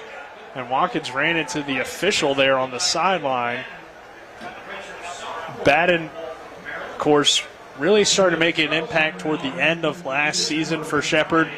And the big play he made, as it looks like Watkins is a little slow to get up, but we, of course, remember that pick six he had against Kutztown. As with the injury, let's take a 30-second break, and we return. We'll have more Shepherd Rams football on TV 10 and WRNR TV on YouTube. WVU Heart and Vascular Institute offers world-class heart care close to home. Our board-certified physicians are performing groundbreaking procedures using cutting-edge techniques, and that's why we're expanding our services to every corner of our region, so you don't have to travel far to receive the great specialty care you deserve close to home. Now accepting new patients at all locations in Martinsburg, Hagerstown, Shepherdstown, Winchester, and at our newest office in Ranson. WVU Heart and Vascular Institute, world-class heart care close to home. We welcome you back to Rams Stadium. Shepherd 35, Edinboro 7, 4:06 to go in the third quarter. Nick Verzolini alongside me, Travis Smith. And it looks like something very similar we already saw. We saw Keyshawn Haley have to limp off the field, and now it looks like Mike Watkins is also cramping and will limp off the field, but now he's getting some help from the training staff. So, third down. And short, should be about 3rd and 4, 3rd and 3 here. Third down and long 2, short 3. From the 37-yard line, Bernard in the shotgun. Shepherd brings a little bit of pressure, delayed blitz, throw, open, complete for a first down. Making the catch there is Alex Card, who leaped up and made that reception. It's a first down for Edinboro as they move the ball into Shepherd territory to the 48-yard line. And Isaac Bernard showing the whole repertoire today.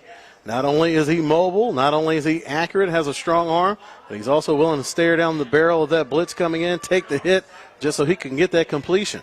Yeah, definitely a guy with a lot of potential. Is only a sophomore, and we've seen some good stuff from Bernard. The turnovers are what's hurt Edinboro with 4 of them today, but Bernard rolling out to the right, throws complete to Mervis.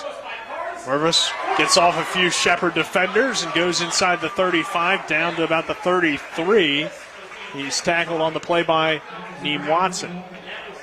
And it looked like Bernard was looking for something else. Usually a lot of times when you have those quick wide receiver screens, the quarterback, as soon as he gets the ball, is coming out. He doesn't even drop back. But for some reason, he was looking somewhere else. So not sure where that miscommunication or that communication breakdown occurred, but Mervos was able to make something happen after getting the ball. 34-yard line now for Edinboro. Here's a dump down, complete. Hopkins, he lips over Lynch. Ball came out again, and this time they're going to say he was down by contact.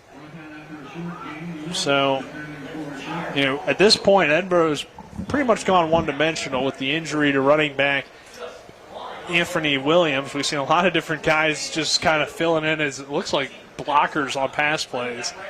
Right now in the backfield, it's Angelo Bartolini. Kind of like Verzolini. Yeah, it's kind of like, why was you having problems with that? I don't know. Had anybody up here, you should be able to nail that one right off the jump. Looking at it quickly, linebacker, but playing in the backfield. Bernard throws to Bartolini. He has the catch. He says, hey, I can do more than just block, as he picks up a couple to the 30-yard line. Not Michael McCook. He doesn't just catch touchdowns.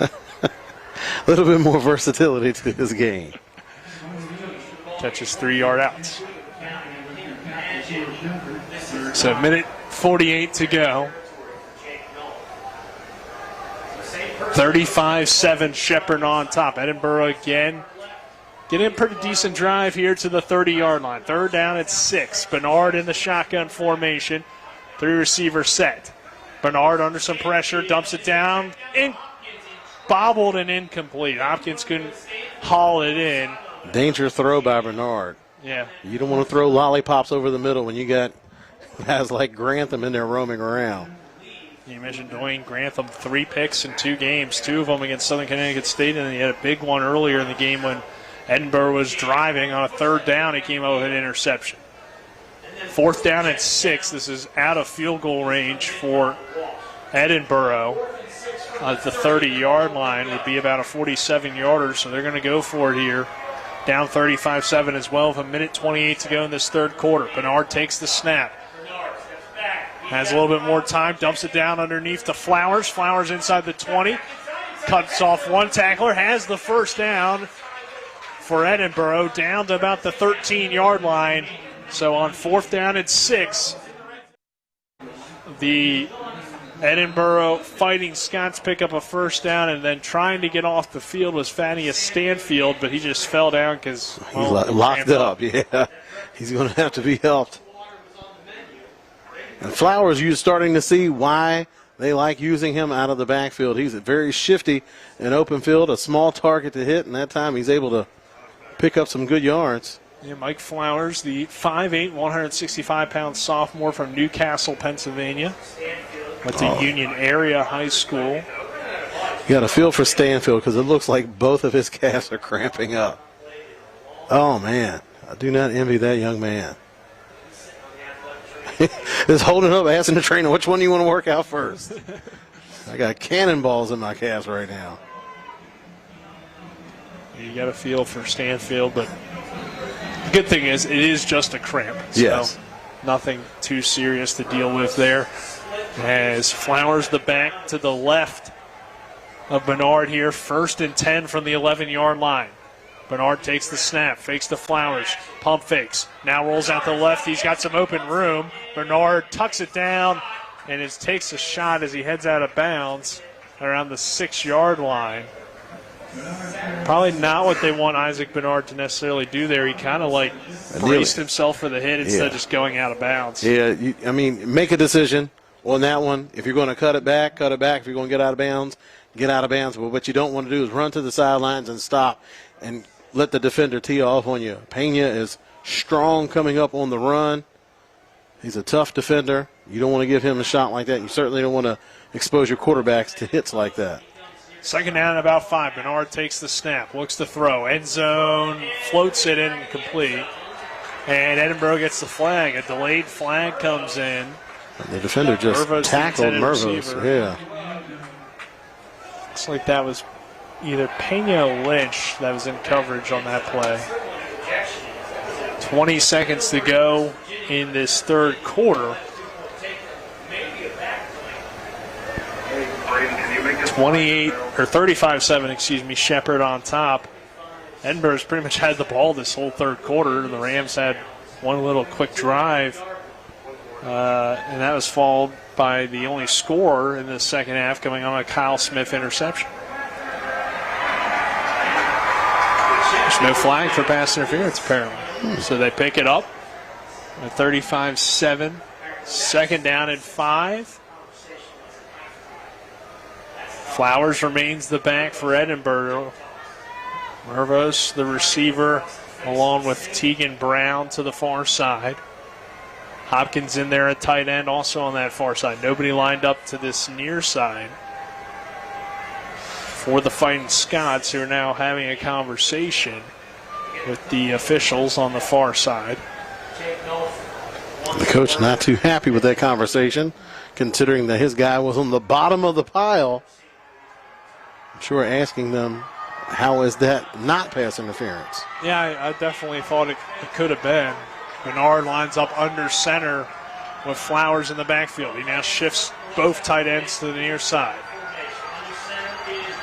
Bernard takes the snap. They'll go Flowers. They'll run right. He dances in the hole. Doesn't find much room. Matt Bardinsky coming off and making the tackle. The Martinsburg High School product filled the gap, but it really started initially with Kyle Smith setting the edge there on the outside, as that will do it for the 3rd quarter. It's Shepherd 35, Edinboro 7, and we will be back at 60 seconds with the 4th quarter. This is Shepherd Rams football on TV 10 and WRNR TV on YouTube. We're back at 60.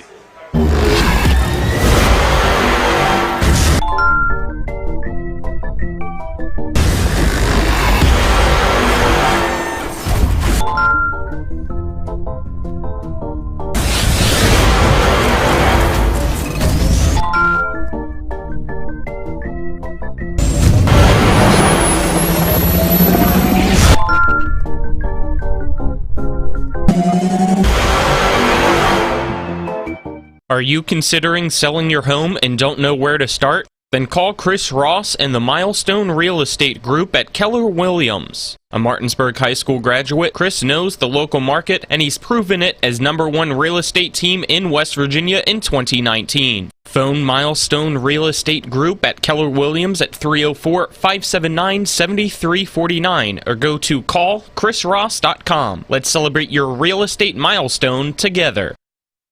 We welcome you back to Shepherdstown, West Virginia. Shepherd 35, Edinboro 7. Nick Verzolini alongside me, Travis Smith.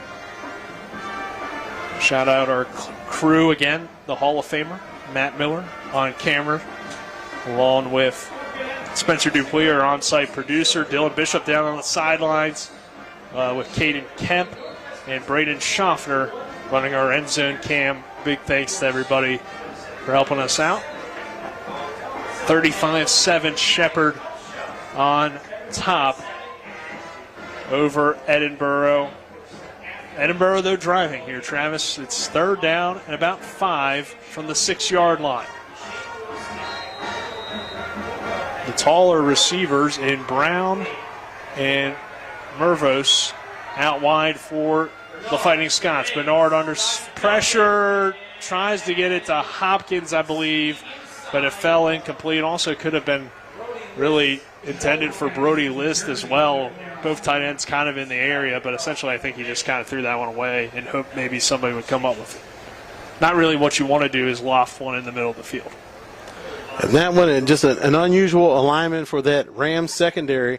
They have their corners and safeties sitting about the same depth. So they're about 5 yards off the ball, and what that does, it does a couple things actually. So one, it kind of scares you off of trying to do anything underneath because all those defensive backs have to do is drive on the ball, and they got a chance for a pick six, so it kind of eliminates the underneath stuff. And then if you try to go over the top, you're already back. I mean, you're as deep, as close to the end zone as you can get, so they're not going to have a lot of real estate behind those defensive backs. So that time, just a good strategy, good defensive strategy that time by the Rams of just making them have to make a spectacular play and really not giving them anything schematically as far as how they're lined up. Looks like Devin Lynch is down on the field for Shepherd. As he appears to be cramping, and again, it's early in the season, so that's when you see, a lot of cramps. Like I said, it's warm, it's humid. Yeah. These first couple games, you're still out there just going to be unseasonably warm at this point in the year. It looks like Lynch is all right, so he'll get popped back up. And what's interesting here is it looks like Edinboro is going to try the field goal. And they're down 35-7. You've already missed a few field goals. I'd probably go for it here, but I think they just want to come away with something. That's fair. Like they've been able to move the ball well. They've executed well at times on the offensive side of the ball. I think this is more like this is growth, it's gut check time for this young team. We need to come away with some points. Oh, apparently it was 4th down already. Yes. So it was a turnover on downs. Yeah. I thought it was 3rd down, but it was already 4th down. So Shepherd has the football. They'll run Ronnie Brown, so apologize for that. The Rams get a 4th down, and like I said, Edinboro went for it, so I like that. Even that didn't work out. They took your advice. Yeah, they did.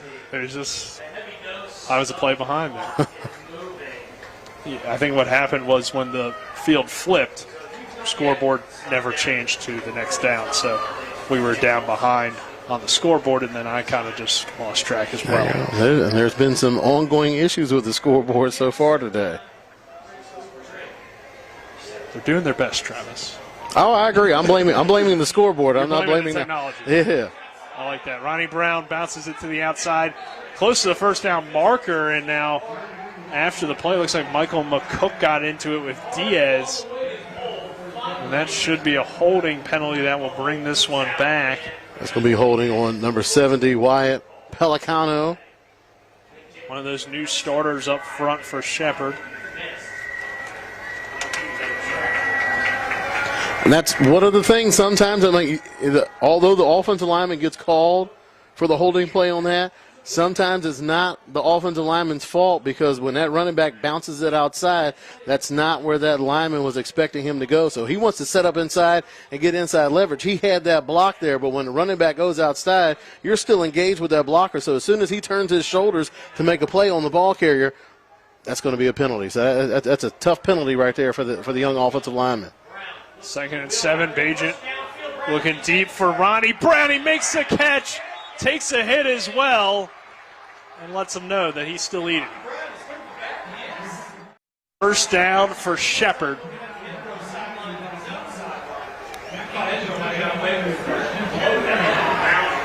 It was a dangerous hit there on the sidelines, but Ronnie Brown pops up. As quick as he hit the ground, it was as quick as he got up off of the ground. 1st and 10 for the Rams from the 32-yard line. Bagent takes the high snap under some pressure, and he is sacked. Coming in and making the play were several players, but first we had Ty Thornton there cleaning it up. And Cooper also coming in. So, I don't know, maybe after seeing Bagent take the hit like that, you think about pulling him here with a 28-point lead, or at least maybe not necessarily have him drop back as much at this point in the ball game, but Shepherd will now be behind the chains here at 2nd down and 12. Bagent takes the snap. Blitz comes again. Throws incomplete. Looks like Foray, the intended receiver, Reed Martin in on the coverage. And it will be 3rd down and 12 for Shepherd. Not too often you see Bagent under this type of duress. Last week, that Rams offensive line surrendered 0 sacks. Also, you figure it's not only a testament to the offensive linemen, and they're able to make those adjustments in the pass protection, but Tyson Bagent, like we mentioned, he is very mobile, can extend plays, can also pull it down, run downfield, and pick up some yards. So hats off to that Edinboro defense. They've done a good job of harassing the quarterback. 3rd and 12 from the 30-yard line. Bagent takes the snap. He'll throw again. Bagent this time with plenty of time to throw and finds Marlon Cook for a 1st down. Shepherd. Bagent connects with Cook. It's a 1st and 10 from the Rams. Now to the 46-yard line. It's a gain of 16 on the play. Wilfredo Diaz in on the tackle. 5'11", 195-pound freshman. A product of MTI Prep in Pompano Beach, Florida. So we gain about 14-yard pickup there. Bagent pump fakes once. Under pressure again. Gets smacked. Ball comes out. Offensive lineman Joey Fisher recovers it for Shepherd. All the way back at the 30-yard line. Bagent appears to be all right. Caden Spiegel lowering the boom on that play. And again, 35-7. I'm starting to hear you now, Nick. We're going to have to make some adjustments here. Spiegel absolutely crushed Bagent. Rams are backed up now, 2nd and long. Bagent will throw a screen pass underneath, complete to Ronnie Brown. He made one man miss. There goes Ronnie across midfield. Inside the 40, throws another one down. It steps out of bounds. It's a 1st down for Shepherd. And give credit as well to Joey Fisher, who made a big block on that one. Absolutely. Ronnie Brown, one of the few times he actually shows some fatigue on that play, kind of electing to go out of bounds. He's not a guy that often wants to go out of bounds, but he's had a long day. Or maybe he saw some of the hits Bagent took. Yeah, he didn't want to talking a little bit. Yeah. Over there on the visitor sidelines, that's a long way from his own troops. Yeah. So probably a good idea for Ronnie Brown to step out of bounds as we have a timeout for Shepherd. 11:17 to go in this 4th quarter. 35-7 Shepherd on top. We'll be back in 30 seconds. Want to earn your MBA but don't think you have time? Shepherd University offers 2 options for employed learners. Choose between our fully online or our in-person programs. You can earn your degree in the evenings while benefiting from Shepherd's top faculty. We're now accepting applications for next semester. Visit www.shepherd.edu/online radio or call 304-876-5313. Again, that's www.shepherd.edu/online radio. We welcome you back to Rams Stadium. Shepherd 35, Edinboro 7. Nick Verzolini alongside me is Travis Smith in this fourth quarter. Caden Spiegel checked out of the game after the big hit on Bajan.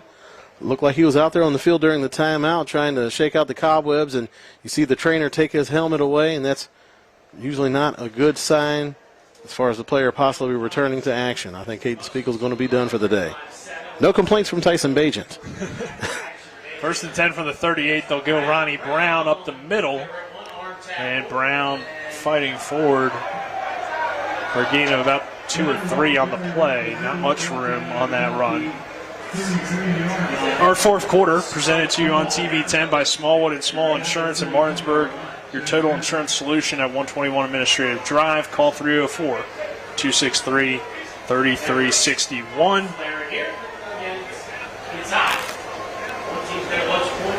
As it is second down and about 5, 35-7 Shepherd, 10:40 to go here in this fourth quarter.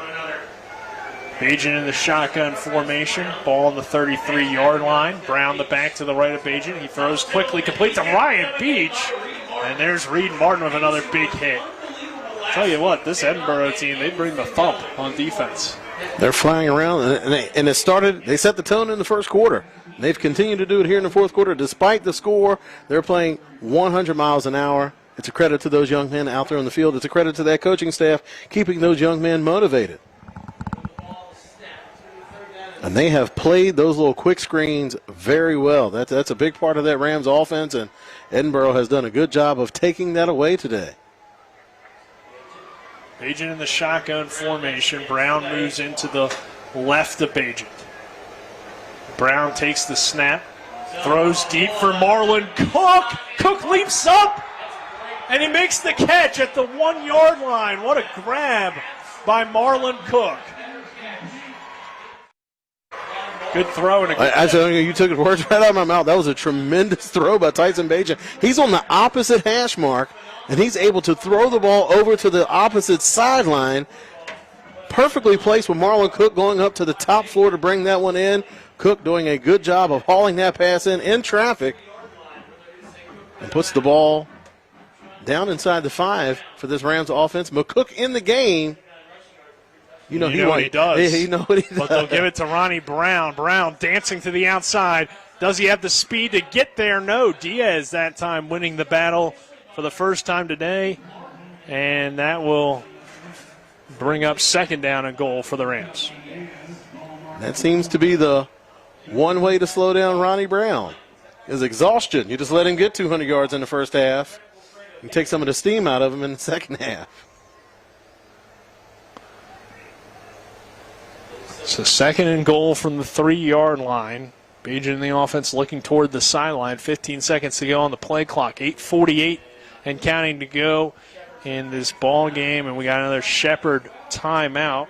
Our other fourth quarter sponsor on TV 10 is Chris Ross and the Milestone Real Estate Group. Call 304-268-2774 or go to callchrisross.com. As Shepherd leading 35-7, Travis, 8:49 to go in this one. And we kind of talked about maybe why is Bajan still in the game, why is the offense on the field. I think a lot of it probably has to do with they really didn't see them field in the third quarter, so they wanted to see what they could do here in the second half offensively. Because that one touchdown came on the Kyle Smith pick 6, and other than that, I think they had a 3-and-out or maybe got one first down earlier in the half. And you heard Coach McCook talking about it going into halftime. They had some things in all 3 phases that they wanted to fix, and they didn't have a chance to do that on offense too much in the third quarter. And not that they're overlooking Edinboro, but you know you have Cal PA coming to town next week, so you really want to make sure that you're hitting on all cylinders when you're facing a team of that caliber coming up soon. Yeah, I mean, you turn it over in some of the situations where Edinboro didn't get points, and probably a team like Cal PA does, so you definitely want to clean that stuff up. Here's a throw, wide open Michael McCook, and like we said, all he does is catch touchdowns. It's Shepherd 41, Edinboro 7. And it's just such a tough play to defend down towards the goal line. You have to respect the run fake inside to Ronnie Brown. You lose track of the fullback. McCook is such a good blocker, so when he doesn't hit you, you're kind of happy to let him go by you. But when he does, he's a capable pass catcher out of the backfield and gets yet another touchdown. Nobody's even covering him. It's outright disrespect to McCook. Unlike Southern Connecticut State, who knew on that third down they were going to Michael McCook. They were determined not to let him catch a touchdown. Edinboro forgot about the fullback. As here's a bad snap, and diving on top of it is the backup kicker, Garrett Hutchinson. But it's Shepherd 41, Edinboro 7, 8:43 to go. We're back at 60 seconds. When will I be able to retire? How do I make the most of the money I have? How do I leave a lasting legacy to my loved ones? I'm Philip McCoy, financial advisor with the Mirius Group, a private wealth advisory practice of Ameriprise Financial Services Incorporated. Call us today at 304-263-4343 to help you make the most of your financial future. Our office is located at 1270 Winchester Avenue, Martinsburg, West Virginia. Ameriprise Financial Services Incorporated, member FINRA and SIPC. The Palace Lounge in Martinsburg is the place to be this football season. Join us Fridays for Martinsburg Bulldog games, Saturdays for Shepherd Rams and WVU games, and every Monday, Thursday, and Sunday nights for the NFL primetime games. We still have steak night every Wednesday, shrimp nights every Thursday, and now taco and margarita nights every Tuesday. So come on in and enjoy the Palace Lounge. We're located at 1350 Edwin Miller Boulevard in Martinsburg. Shepherd 41, Edinboro 7. Rams will kick it away as James Bozick tees it up. And Bozick booms this one to about the 10-yard line. It's fielded by Stanfield. Stanfield running to the near side. Flag comes flying in. Ball came out, but he's down on the ground, and we have a penalty as well. So it's going to be a block in the back over there, closer to the Shepherd Rams sidelines. They came all the way from the near side to throw that flag, so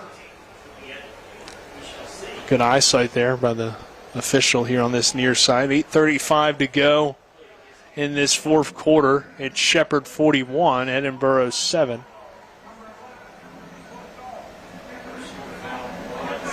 Blindside block is the official call. So essentially the same thing as a block in the back, but that will back him up. It'll be first down and 10 now for Edinboro with 8:35 to go in this fourth quarter. Both teams have 2 timeouts remaining, and we've seen some good things from Edinboro. They've driven down the field, just haven't been able to get points. Could be a much closer ball game if they could convert. They'll run it. Good run that time by Bartolini. A linebacker, but probably played some running back in high school and get an opportunity here today with the injury to Williams. So Bartolini on the carry.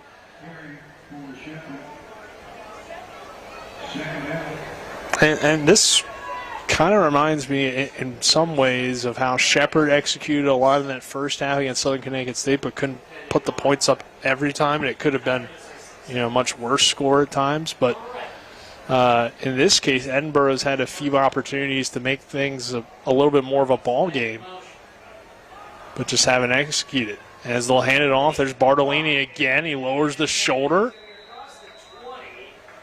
Bartolini, the John Riggins of Edinboro. And the difference is that at least Edinboro is able to threaten Shepherd on offense. Right. Like, they have the talent in the places where they need it, and that, more importantly, they have the quarterback that Southern Connecticut didn't have. Yeah. They were missing their starting quarterback, Ostrowski.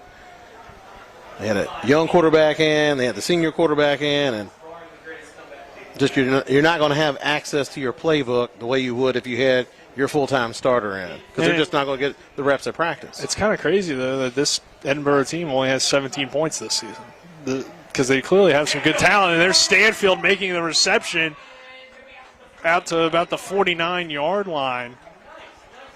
And we see that talent again, Thaddeus Stanfield, just kind of picking apart the middle of that defense, and Bernard continues to find him.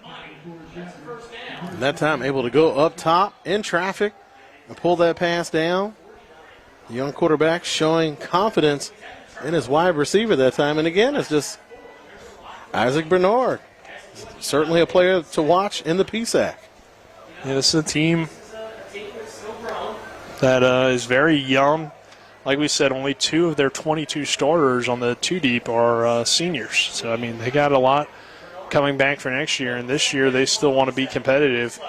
I think they have a chance to do that. Here's List on the reception inside the 45 to about the 43-yard line before he's tripped up on the play. 6:15 to go here in this ball game. 41-7, Shepherd on top. Bernard again in the shotgun. Looks to the sideline. Second down at about 2. Bartolini, the running back, to the right of Bernard.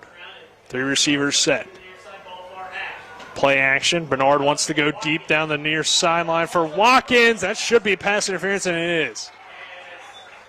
In coverage there was Christian Lassane, the redshirt sophomore from Columbia, Maryland. He's going to be flagged with the penalty.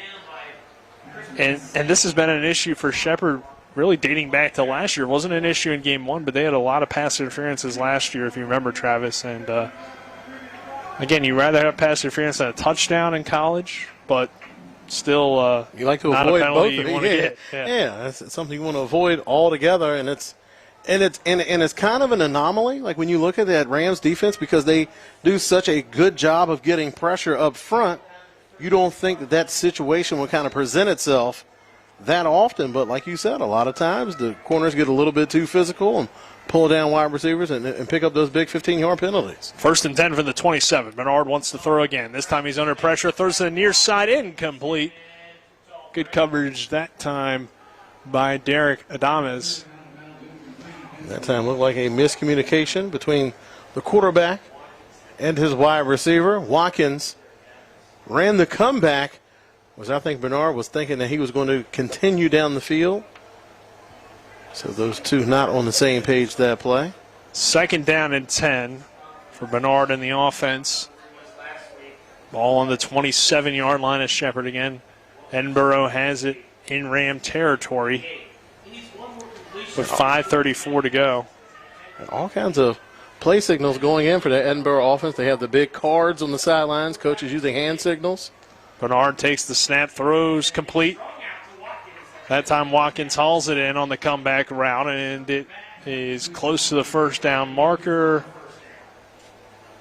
And it's about a yard short, actually probably less than that. I think Watkins kind of went backwards, and now they will move the chains. So 1st down, Edinboro to the 17-yard line. Bernard takes the snap, gives the Bartolini, and Bartolini fights off one tackler, takes a shot. Ball came out. Shepherd has the football.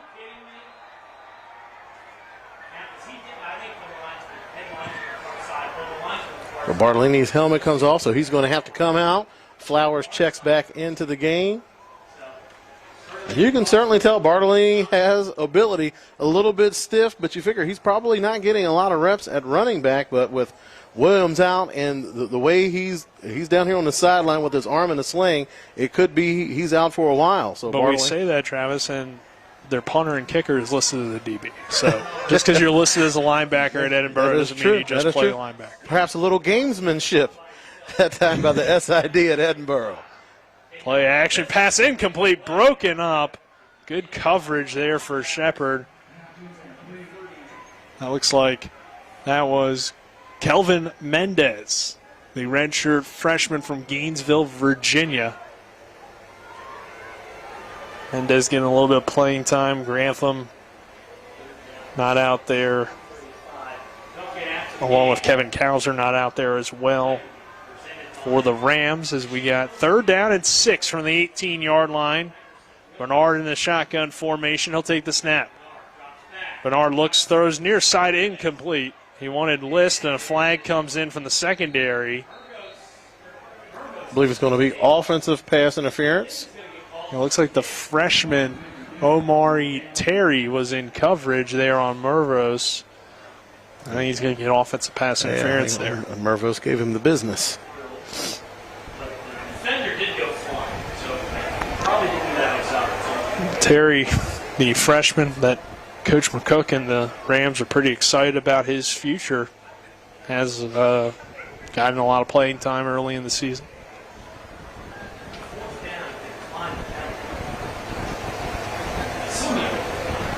See if they accept or decline this penalty here on 4th down at what would be 6. But they will decline the penalty. So Shepherd has it, or Edinboro has it, 4th down at 6. They're going to go for it. Bernard in the shotgun. The Rams fans that have stuck around come to their feet. With 4:30 to go in this 4th quarter. Shepherd 41, Edinboro 7. Bernard runs up to the line to get this offense going.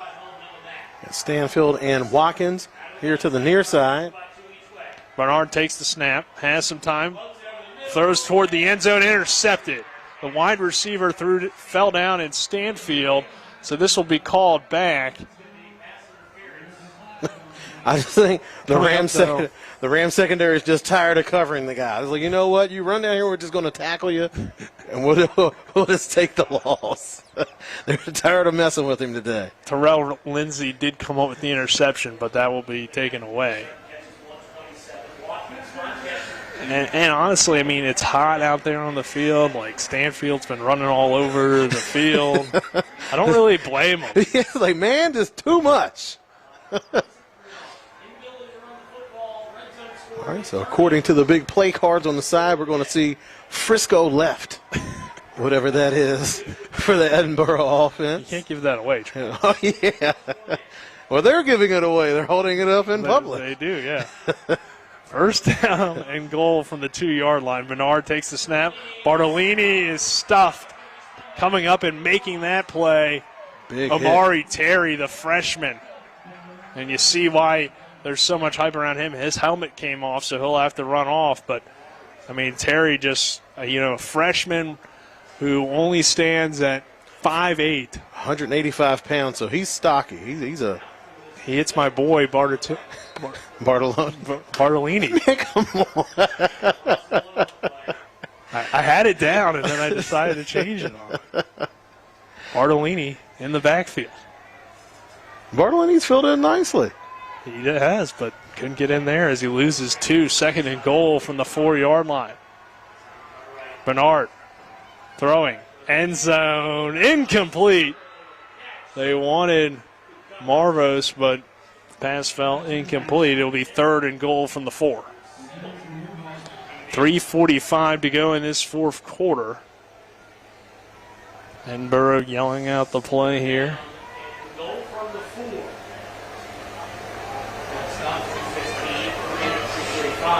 This is Star left. Star left. Let's see. We'll write it down. We'll figure it out.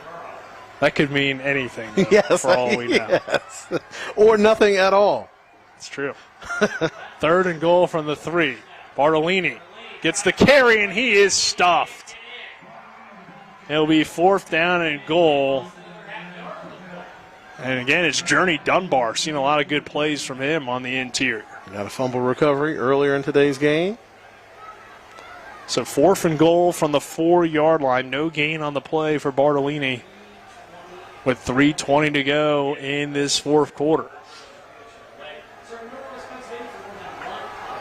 3:13 to go. Clock rolling. It has to be frustrating for that Edinboro offense. You move the ball well from 10 to 10, but you're just not able to punch it in once you get down in the red zone. And Edinboro is going to take a timeout. So 3:03 to go in this fourth quarter. Let's go ahead and step aside for a 30-second break. This is Shepherd University Rams football on TV 10 and WRNR TV on YouTube. If you have a child or baby on board in your vehicle, WV Medicine Children's at Berkeley Medical Center will be hosting a free child passenger safety seat check event Sunday, September 25th, 1 to 5 p.m. at the WV Medicine Berkeley Medical Center campus behind the Dorothy McCormick Center, 2000 Foundation Way in Martinsburg. Stop by and make sure your precious passengers are safe and secure on the road. Certified car seat technicians will be present to inspect car seats and make sure they are properly installed. We welcome you back to Shepherdstown. Rams 41, Edinboro 7. Nick Verzolini alongside me, Travis Smith. Edinboro on a 4th and goal, trying to get into the end zone in this second half, where really, you see Bernard too kind of limping a little bit, but Edinboro's been really close. They could have been, still would have lost, I think, but could definitely be in the game a little bit more than what this final score will probably end up saying. 3 minutes to go, 41-7 our score. Bartolini the back, Bernard looking to throw. Bernard throws end zone, tipped and incomplete. Mendez coming over to tip it away, and that kind of wraps up this game and really ties the game as well. Edinboro's been in the red zone several times, been on the Shepherd side of the field, but either turnovers or unable to convert on field goals or 4th down turnover on downs. That's kind of been the story. Mendez able to get a fingernail on the ball just to knock it off its pass. Mervos has had a tremendous game today. He was able to slip past that defense, but just good hands up front. And again, you see the Rams employing that same, you don't want to say goal line defense because it's not quite on the goal line, but once they get inside the 10 where they have their corners and safeties all lining up at the same depth, like right along the goal line, and it just puts a lot of pressure on the offense because you really can't do anything in front of them and you have limited real estate to work with behind them. Sedgwickson in at quarterback, and that looks like Blake Hartman. Blake Hartman's got a big hole, and Blake Hartman's across midfield almost. Now he is, and he's inside the 40, 30, 20, and finally brought down into Edinboro territory. Hartman ran out of gas, I think, because it looked like he was gone. But the Musselman product on his first carry at Rams Stadium nearly takes it to the house. Good run there from Blake Hartman, a guy that they're pretty excited about. True freshman, so he has a redshirt freshman, I should say. There's a big block up front. A couple of the reserve linemen in the game. That was Curtis Jefferson, and James Bell just delivered a pancake to end all pancakes, and an Edinboro player took the brunt of it, and he's still down. So they do list Hartman as a true freshman, even though he's already played 1 year of college football, but he transferred over from Liberty, and good pickup there for Shepherd, I think, for the future. Ronnie Brown's obviously the guy this year, but maybe next year Hartman will be a big part of this offense. And you look at Hartman's size, very similar to Chance Schwartz that they had on the team last year. Almost the exact same body type. Whereas Schwartz, much older. He was a grad student. He was 6 foot 215 pounds. You have Hartman, who's 6 foot 210 pounds. So if that's one thing that you know about college football is that they are very particular about the size profile when they're looking to fill certain positions. So for parents out there, if you're looking to get your kids to play at the next level, you can kind of narrow down your search to schools. You just look at the position that your son or daughter plays. I'm sure it goes across the board in all sports. Those college coaches are really zeroing on size profile. They want to make sure you check all the boxes as far as measurables. Also, you don't hit them books. So Edgerton in the shotgun, Hartman in the backfield in the pistol formation. First down at 10 from the 16.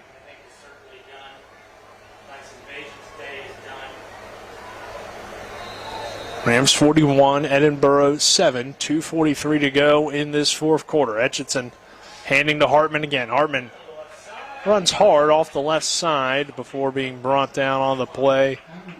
Look like coming over and making the play is Toby Klein, the defensive back. So it'll be second down for Shepherd. Coming up on 2:20 to play. And what's interesting, too, Travis, you mentioned Schwartz, and, of course, they had Ty Hebron last year. But this year, it's really Ronnie Brown's backfield. I mean, we might see a little bit of Holly and a little bit of Hartman here and there.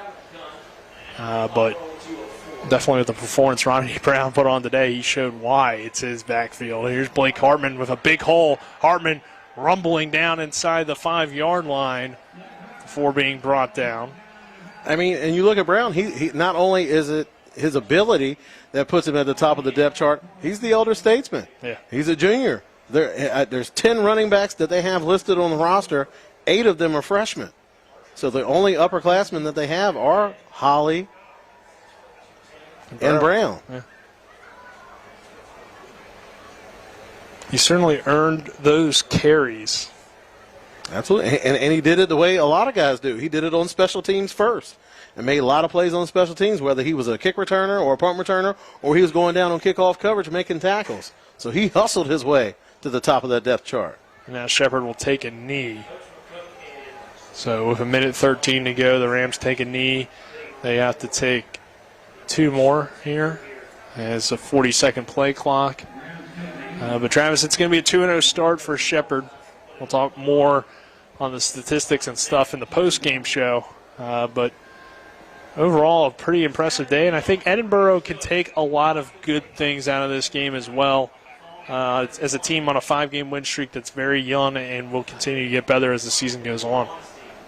A lot of positive, but the one thing that you're not going to be happy, they did mount a lot of injuries to some key players in today's game. And that's something when you go up against a very strong, deep, talented team, you might put up a good fight, and, you want to go out there and have something to build on going into the future, but sometimes the cost is a bit too much as far as injuries. So Shepherd takes its final kneel down. Rams winning 41-7 over Edinboro. Again, we'll have the post-game show, and then next week we'll have more Shepherd football when they take on Cal PA, but of course you don't want to go anywhere yet. Overall, a good win for the Rams as the final few seconds roll off the clock. Once again, your final score, Shepherd 41, Edinboro 7. We'll keep it here, though, because we do want to get it to Dylan Bishop, who will be with Coach McCook momentarily before we head into the post-game show. So the Rams advanced at 2-0. And, of course, following our post-game show, we'll hear from Colin McLaughlin back in the studio.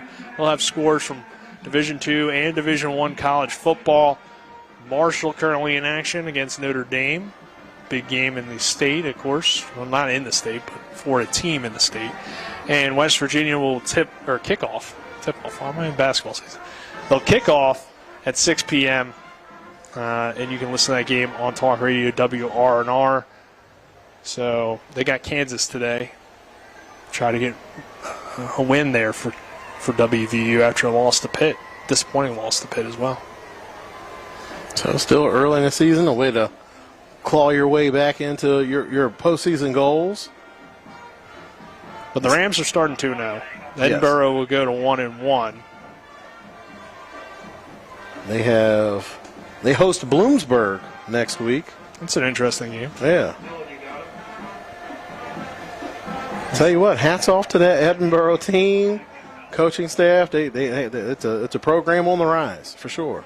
Yeah, I mean they've shown a lot of development. Last year they knocked off IUP, so we knew that Shepherd couldn't overlook this team because Shepherd and IUP, two of the better programs in the PSAC.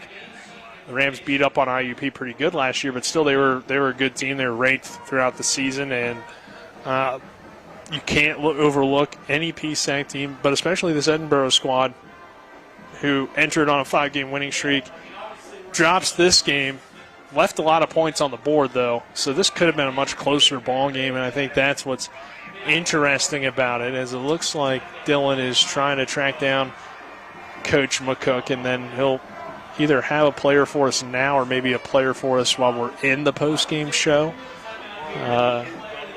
And thinking about that Shepherd Rams coaching staff, this is a game that you can really sink your teeth into.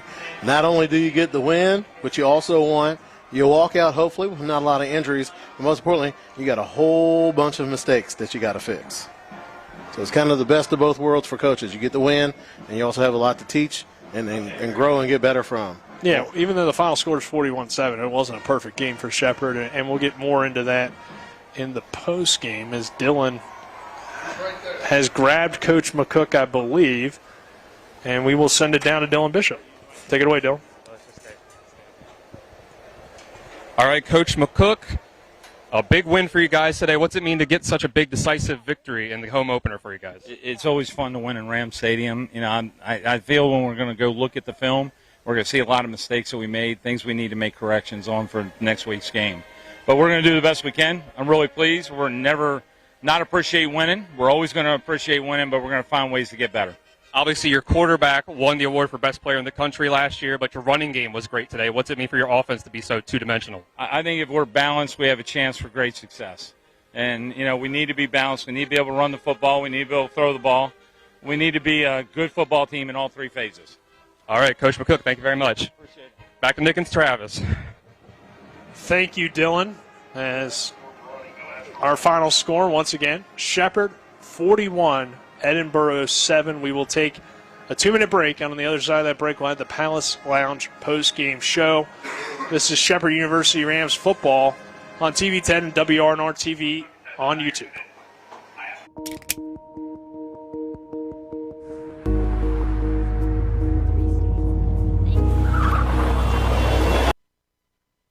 This is Ben Copenhaver, your local alarm professional at Dynamark Atlantic Security. Did you know that home break-ins are 6% more likely during the day? That's right. The bad guys know when you are away, and they are smarter than you think. Dynamark Atlantic Security has the security solutions for you. Don't commit the error when the game is on the line. Phone me today at 304-671-2158 to learn how to play good defense against the bad guys. Dynamark Atlantic Security. Call today at 304-671-2158.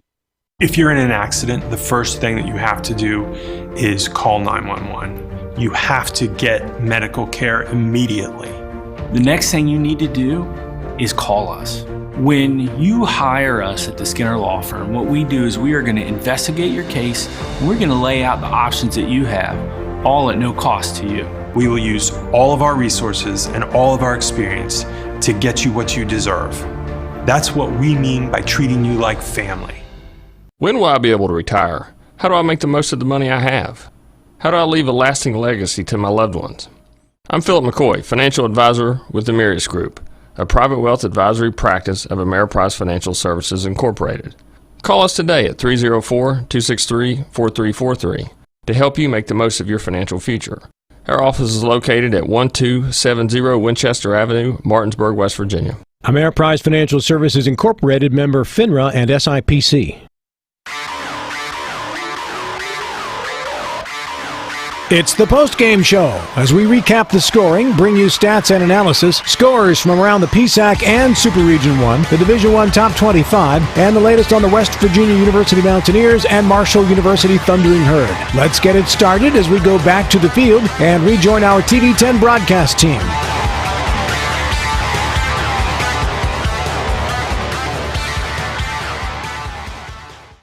Bishop and Ronnie Brown at some point here in the post-game show, but our post-game show is brought to you by the Palace Lounge, located on Edwin Miller Boulevard in Martinsburg, with a full lunch and dinner menu with daily specials and a clean, comfortable atmosphere. Check out the menu on the Palace Lounge Facebook page, and we'll get into our game stats here as we wrap things up here from Rams Stadium. Shepherd gets this win once again, 41-7 over Edinboro. But we look at some of the numbers that stand out. We'll start with some team stats. First downs, Edinboro had 4 more first downs in this ballgame, 24-20. Had no ground game though. It's only 0.6 yards per carry on 25 rushes for Edinboro, 16 rushing yards. So the Rams can definitely feel good about that because they dominated on the ground. 26 attempts as a team, 357 rushing yards. That is quite the day. It is not the record. Shepherd had something insane where they ran the ball like 84 times in a game. So it's not the record, but it's a very good day for the team. And then some other things that stand out. Rams almost get 10 yards of play. So every single time they ran a play, they had a first down. barring no penalties. Turnovers were a little bit of an issue. Penalties were an issue for Shepherd. 7 penalties for 96 yards. Edinboro, 4 penalties for 37 yards. Time of possession, Shepherd only held the ball for 23 minutes and 40 seconds. Edinboro held it for 36 minutes and 20 seconds. Third down, 5 of 14 was Edinboro. Shepherd was 4 of 7. Rams didn't attempt a fourth down conversion. Edinboro was 1 of 3. So we will now send it down to Dylan Bishop with Ronnie Brown. All right, down here on the field with Ronnie Brown, running back for the Rams. Ronnie, almost 300 yards on the ground for you today. What was the successful thing for you guys on the ground today? Just my O-line blocking their ass off, man. Doing the damn thing for us. They're working very hard, making them holes open. I could drive a truck to them. And obviously you guys have the Harlan Hill winner at quarterback. What's it mean for you to have a passing game that opens things up for you so much? Tyson, man, he's a phenomenal leader, great leader. He's the one that does everything for us on the field. He's the general that makes everything in motion. All right, you guys are 2-0. What do you do to build on these wins, keep it going for the rest of the year? We're just going to have to keep practicing and working hard, doing what we know how to do. All right, Ronnie Brown, thank you very much. Thank you. Nick and Travis, back up to you. Thank you, Dylan. Thank you, Ronnie, as well. And as I was saying, the rushing yards in a game record is 540 for Shepherd. So that was against Concord in 2002. And they had, against Bluefield State, in 1978, they ran the ball 85 times. But that was just something that's saying that I saw earlier when I was looking at Ronnie Brown's potential to break the record today. He didn't break it, but he had quite the day, like Dylan said. As we get into some individual numbers now for Shepherd, Ronnie Brown today, 278 rushing yards. The record was 311, so probably in the top 3 all-time, I would say, in terms of individual games. He also had 3 catches for 42 yards. So Ronnie Brown did his thing on the ground today. It's going to be funny that Blake Hartman also had 94 rushing yards, but 80 of those came on one play. And then when we look at things, Jerry Fisher also recorded 4 rushing yards, by the way. He recovered that fumble. So I'll be sure I'm positive he's going to point that out to the coaching staff. He was a part of that big rushing thing. Not only blocking, but he recorded 4 positive yards. So that's something that. When's the last time we said this, Travis? Tyson Bagent threw for under 200 yards today. I can't remember when. I don't remember ever saying that last season. You might have to go back to you can't even say his high school days because he was a monster right out of the box then. But only 189 yards for Bagent on 28 attempts, 19 of 28, 1 interception, 2 touchdowns. Still a very solid day. I mean, his QBR is 141, so he didn't play bad by any stretch, but he wasn't really needed to throw the ball because Ronnie Brown was running all over the Edinboro defense. I mean, and these are the type of games that is only going to make him that much more of a threat versus opposing teams because now they're not going to be able to marshal all of their resources to try to slow down that passing game. Now they're going to have to bring that extra safety down in the box, and that's going to open up the pass game over the top. We know that Tyson Bagent likes to push the ball vertically down the field, so in the short term, it might hurt his stat line, but I think in the long run, as far as team success and just things being that much easier for Tyson Bagent, I think having a running threat like that, just another killer on the offense that's going to take the heat off of Tyson Bagent, I think it's only going to help him be that much more of a threat down the road. Ronnie Brown also added 3 touchdowns, by the way, to his day on the ground. Kyle Smith had a pick 6 for Shepherd, along with a sack, or half a sack. And Kenny Edlin scored a touchdown. He had 2 catches for 12 yards. Michael McCook scores a touchdown, as he always does. All he does is score touchdowns, Michael McCook. Marlon Cook had a nice day as well. 5 catches, 109 yards. And Ryan Beach, a little bit quiet. 5 catches, -2 yards. So they were really stacking up Beach, but it didn't matter. 6 was his lawn on the day. And as I mentioned, Brown had 3 catches for 42 yards as well. So wasn't really a big passing day for Shepherd. We'll quickly run down some Edinboro stats, and then we'll get into some awards for you today. Isaac Bernard throws for 328 yards on 51 attempts, 54% completion percentage, 1 touchdown. He was sacked 4 times. Rushing, though, we already mentioned it. It was a tough day on the ground. Bartolini, though, led the way on the ground. 5 carries, 13 yards. Not a whole lot of success. Williams, he left the game. He only had 6 yards rushing on 8 carries, so it was tough to find any running room. Some good receiving numbers. Stanfield goes 7 catches, 127 yards today. It's a very solid outing for him, a really great outing. Mike Watkins also had a good outing, 5 catches, 87 yards and a touchdown. Aaron Hopkins, the tight end, 4 catches, 21 yards. Nico Marvis had 3 catches for 28 yards. And that pretty much does it for your stats offensively.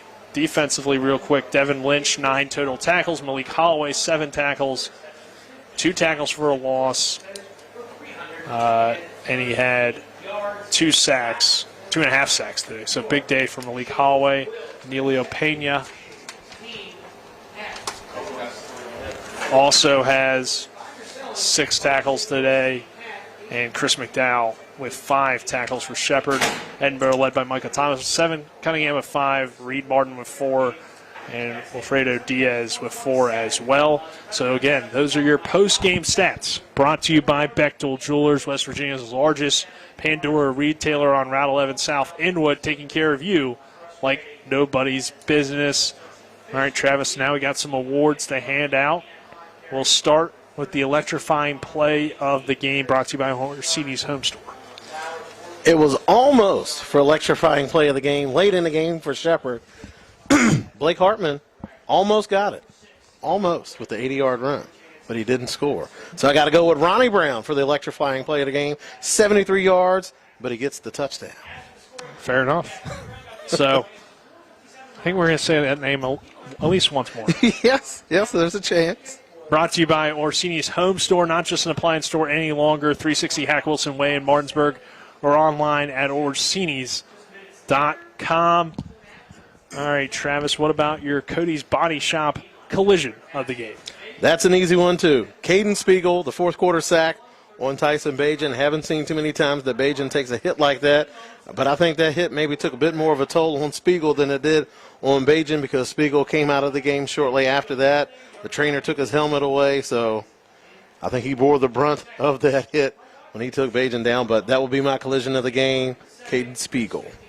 Yeah, that was a big hit, and that was brought to you by Cody's Body Shop, located at 851 Wilson Street in Martinsburg, family-owned, offering superior customer service and great pricing for a job done by experienced certified technicians. Call 304-901-4777 or visit their Facebook page. And then finally, Travis, our Bodwell Insurance Solutions player of the game. Who you got? Pretty easy, right? Got to go with Ronnie Brown. He took care of business today. When you average 18.5 yards a carry and you have 3 touchdowns, you've earned player of the game. I don't think too many people are going to argue with it. I'll even go a step further and probably say that he'll be offensive PSAC player, PSAC East player of the week. I'm putting that out there. It might be another sweep for the Rams because Malik Holloway could have a argument for PSAC Defensive Player of the Week. I mean, we don't know all the statistics, but it's going to be tough to top Ronnie Brown's day. 2.5 sacks for Holloway. I think he's got a chance. Maybe even Kyle Smith with a pick 6.5 a sack. We could see another sweep for the Rams. They had Dwayne Grantham get it last week. Because he Rams across the board. Of course, Bajan was the Offensive Player of the Week. But that does it for us for today's game. On the radio side of things, you can tune into West Virginia football. They kick off at 6 p.m. against Kansas. Pregame coverage is already going on, I believe. So tune into that if you're a Mountaineer fan. And then we'll have Monday Night Mayhem for more Shepherd football coverage on Monday, obviously, from 6 to 8 p.m. But before all that, of course, Colin McLaughlin's back in the studio. He'll have the Extra Point scoreboard show for you. But that does it here for us. Rams back at home next week against Cal PA. Same time, same channel, 11:30 pregame show, 12 o'clock kickoff between Cal and Shepherd. For the entire crew here, I'm Nick Verzolini, alongside me Travis Smith. Colin McLaughlin's back in the studio, so stay tuned for him. This is Shepherd University Rams football on TV10 and WRNR TV on YouTube.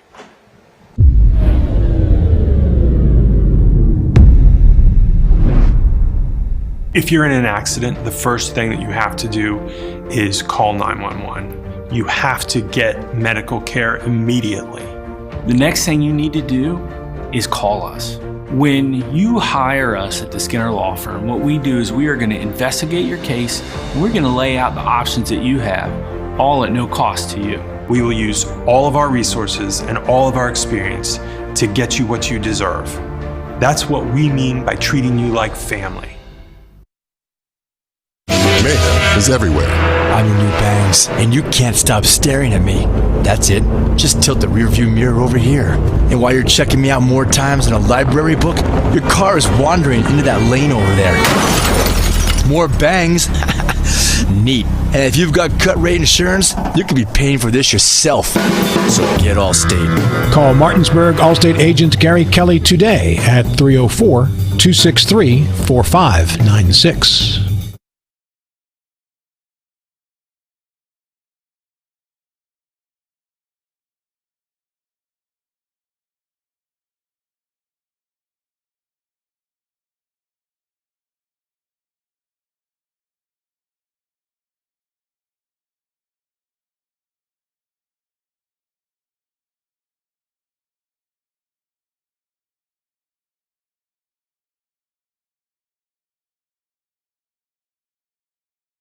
You know I want the best for you, don't you? We need to have a conversation. End-of-life planning is no one's favorite discussion, but the relief of having everything in place when the hour of need arrives is a gift. Give it to your family. Plan ahead with us. Brown Funeral Homes, a leading provider of cremations, invites you to explore the many flexible options of cremation. From environmental considerations to the benefit of greatly reduced cost, it may be the perfect answer for your family. Online at brownfuneralhomeswv.com. Brown Funeral Homes, here for you.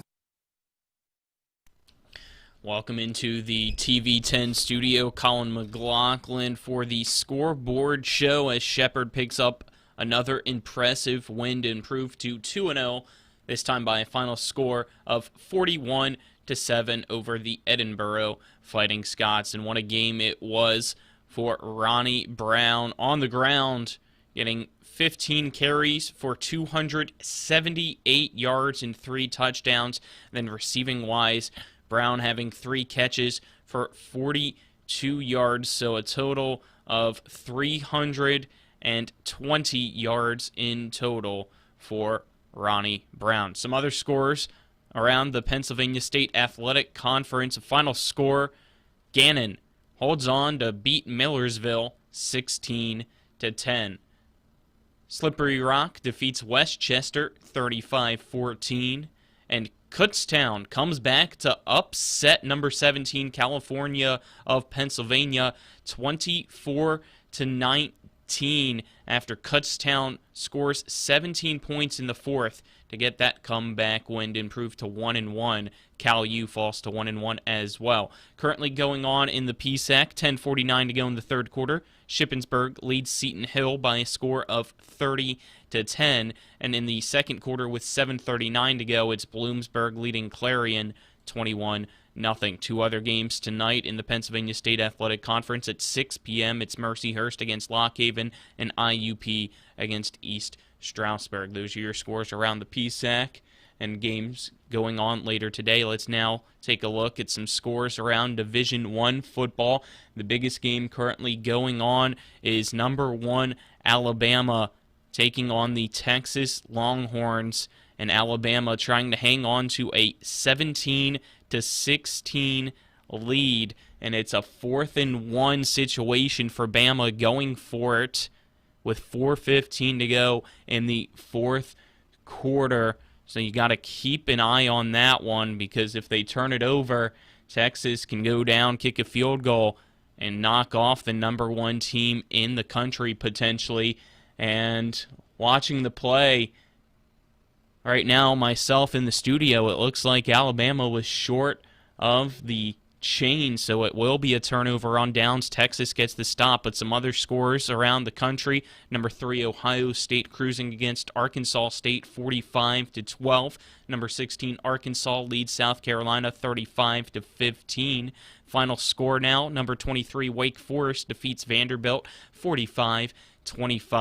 6:23 to go in the fourth. It's Minnesota dominating Western Illinois 62-3. Duke on top of Northwestern, but Northwestern trying to come back. 1:31 to go in the fourth. Duke has the ball, leading 28-23. Penn State all over Ohio in Happy Valley. 46-7 is your score there, so it looks like the Nittany Lions will pick up another victory. North Carolina only leading Georgia State 35-28 on the road with 6 minutes to go in the fourth quarter. So the Tar Heels trying to survive to improve to 3-0. Army and UTSA in the lead now, 34-28. Kansas State and Missouri has resumed action. It's the Wildcats leading the Tigers 20-6. Number 18, NC State leads Charleston Southern 48-3. South Alabama leads Central Michigan 31-10. Number 13, Utah leads Southern Utah 45-7 at the half. In the second quarter, Temple's tied with Lafayette 7-all.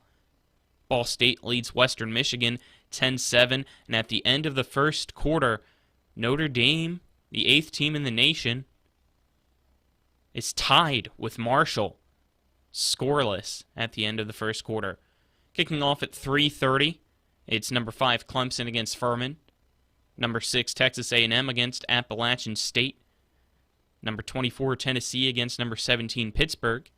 Number 19 Wisconsin against Washington State. Air Force against Colorado. Memphis against Navy. Kennesaw State against Cincinnati. Maryland against Charlotte. And again, all those are kicked off at 3:30. At 4 p.m., Samford takes on number 2, the Georgia Bulldogs. Akron takes on number 14, Michigan State. Number 25, Houston takes on Texas Tech.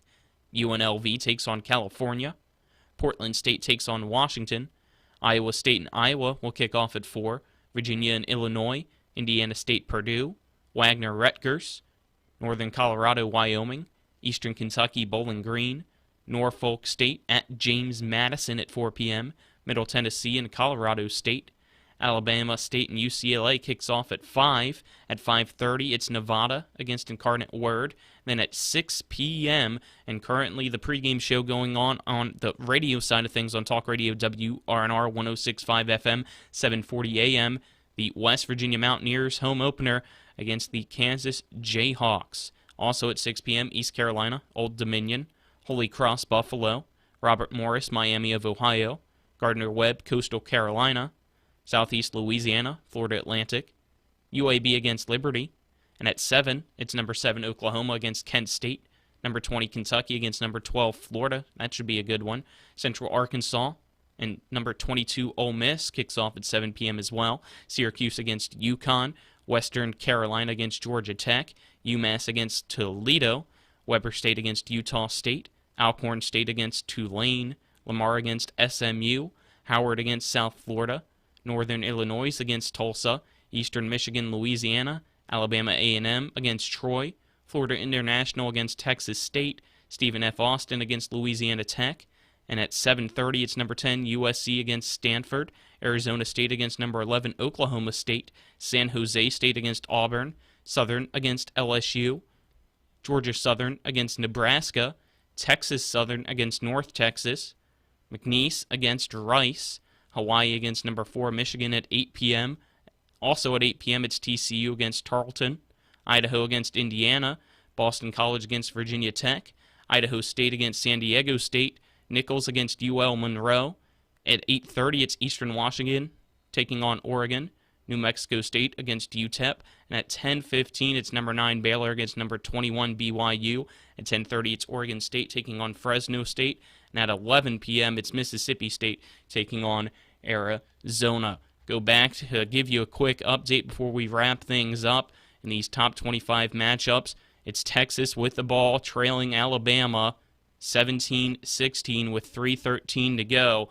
If Texas can put some points on the board, they could potentially knock off the number 1 team in the country. You can watch that game on Fox as Texas just had a completion to get to the 35-yard line, so they're in field goal range, folks. We could see the Alabama Crimson Tide go down to a Big 12 team who in the future will be in the SEC and the Longhorns. But don't forget, tune in to WVU on 106.5 FM 740 AM with kickoff scheduled at 6 p.m. as the Mountaineers take on the Jayhawks. Final score, Shepherd 41, Edinboro 7.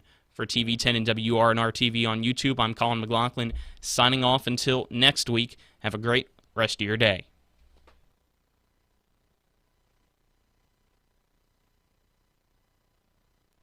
You've been watching play-by-play coverage of NCAA Division II football, featuring the Shepherd University Rams and the Pennsylvania State Athletic Conference. Today's telecast has been brought to you by the Neon Moon Tavern, Orsini's Home Store, Parsons Ford of Martinsburg, the Skinner Law Firm, Smallwood and Small Insurance Group, W. Harley Miller Systems, and WVU Medicine. TV 10 Sports thanks you for watching today's presentation of Shepherd Rams football. All rights reserved.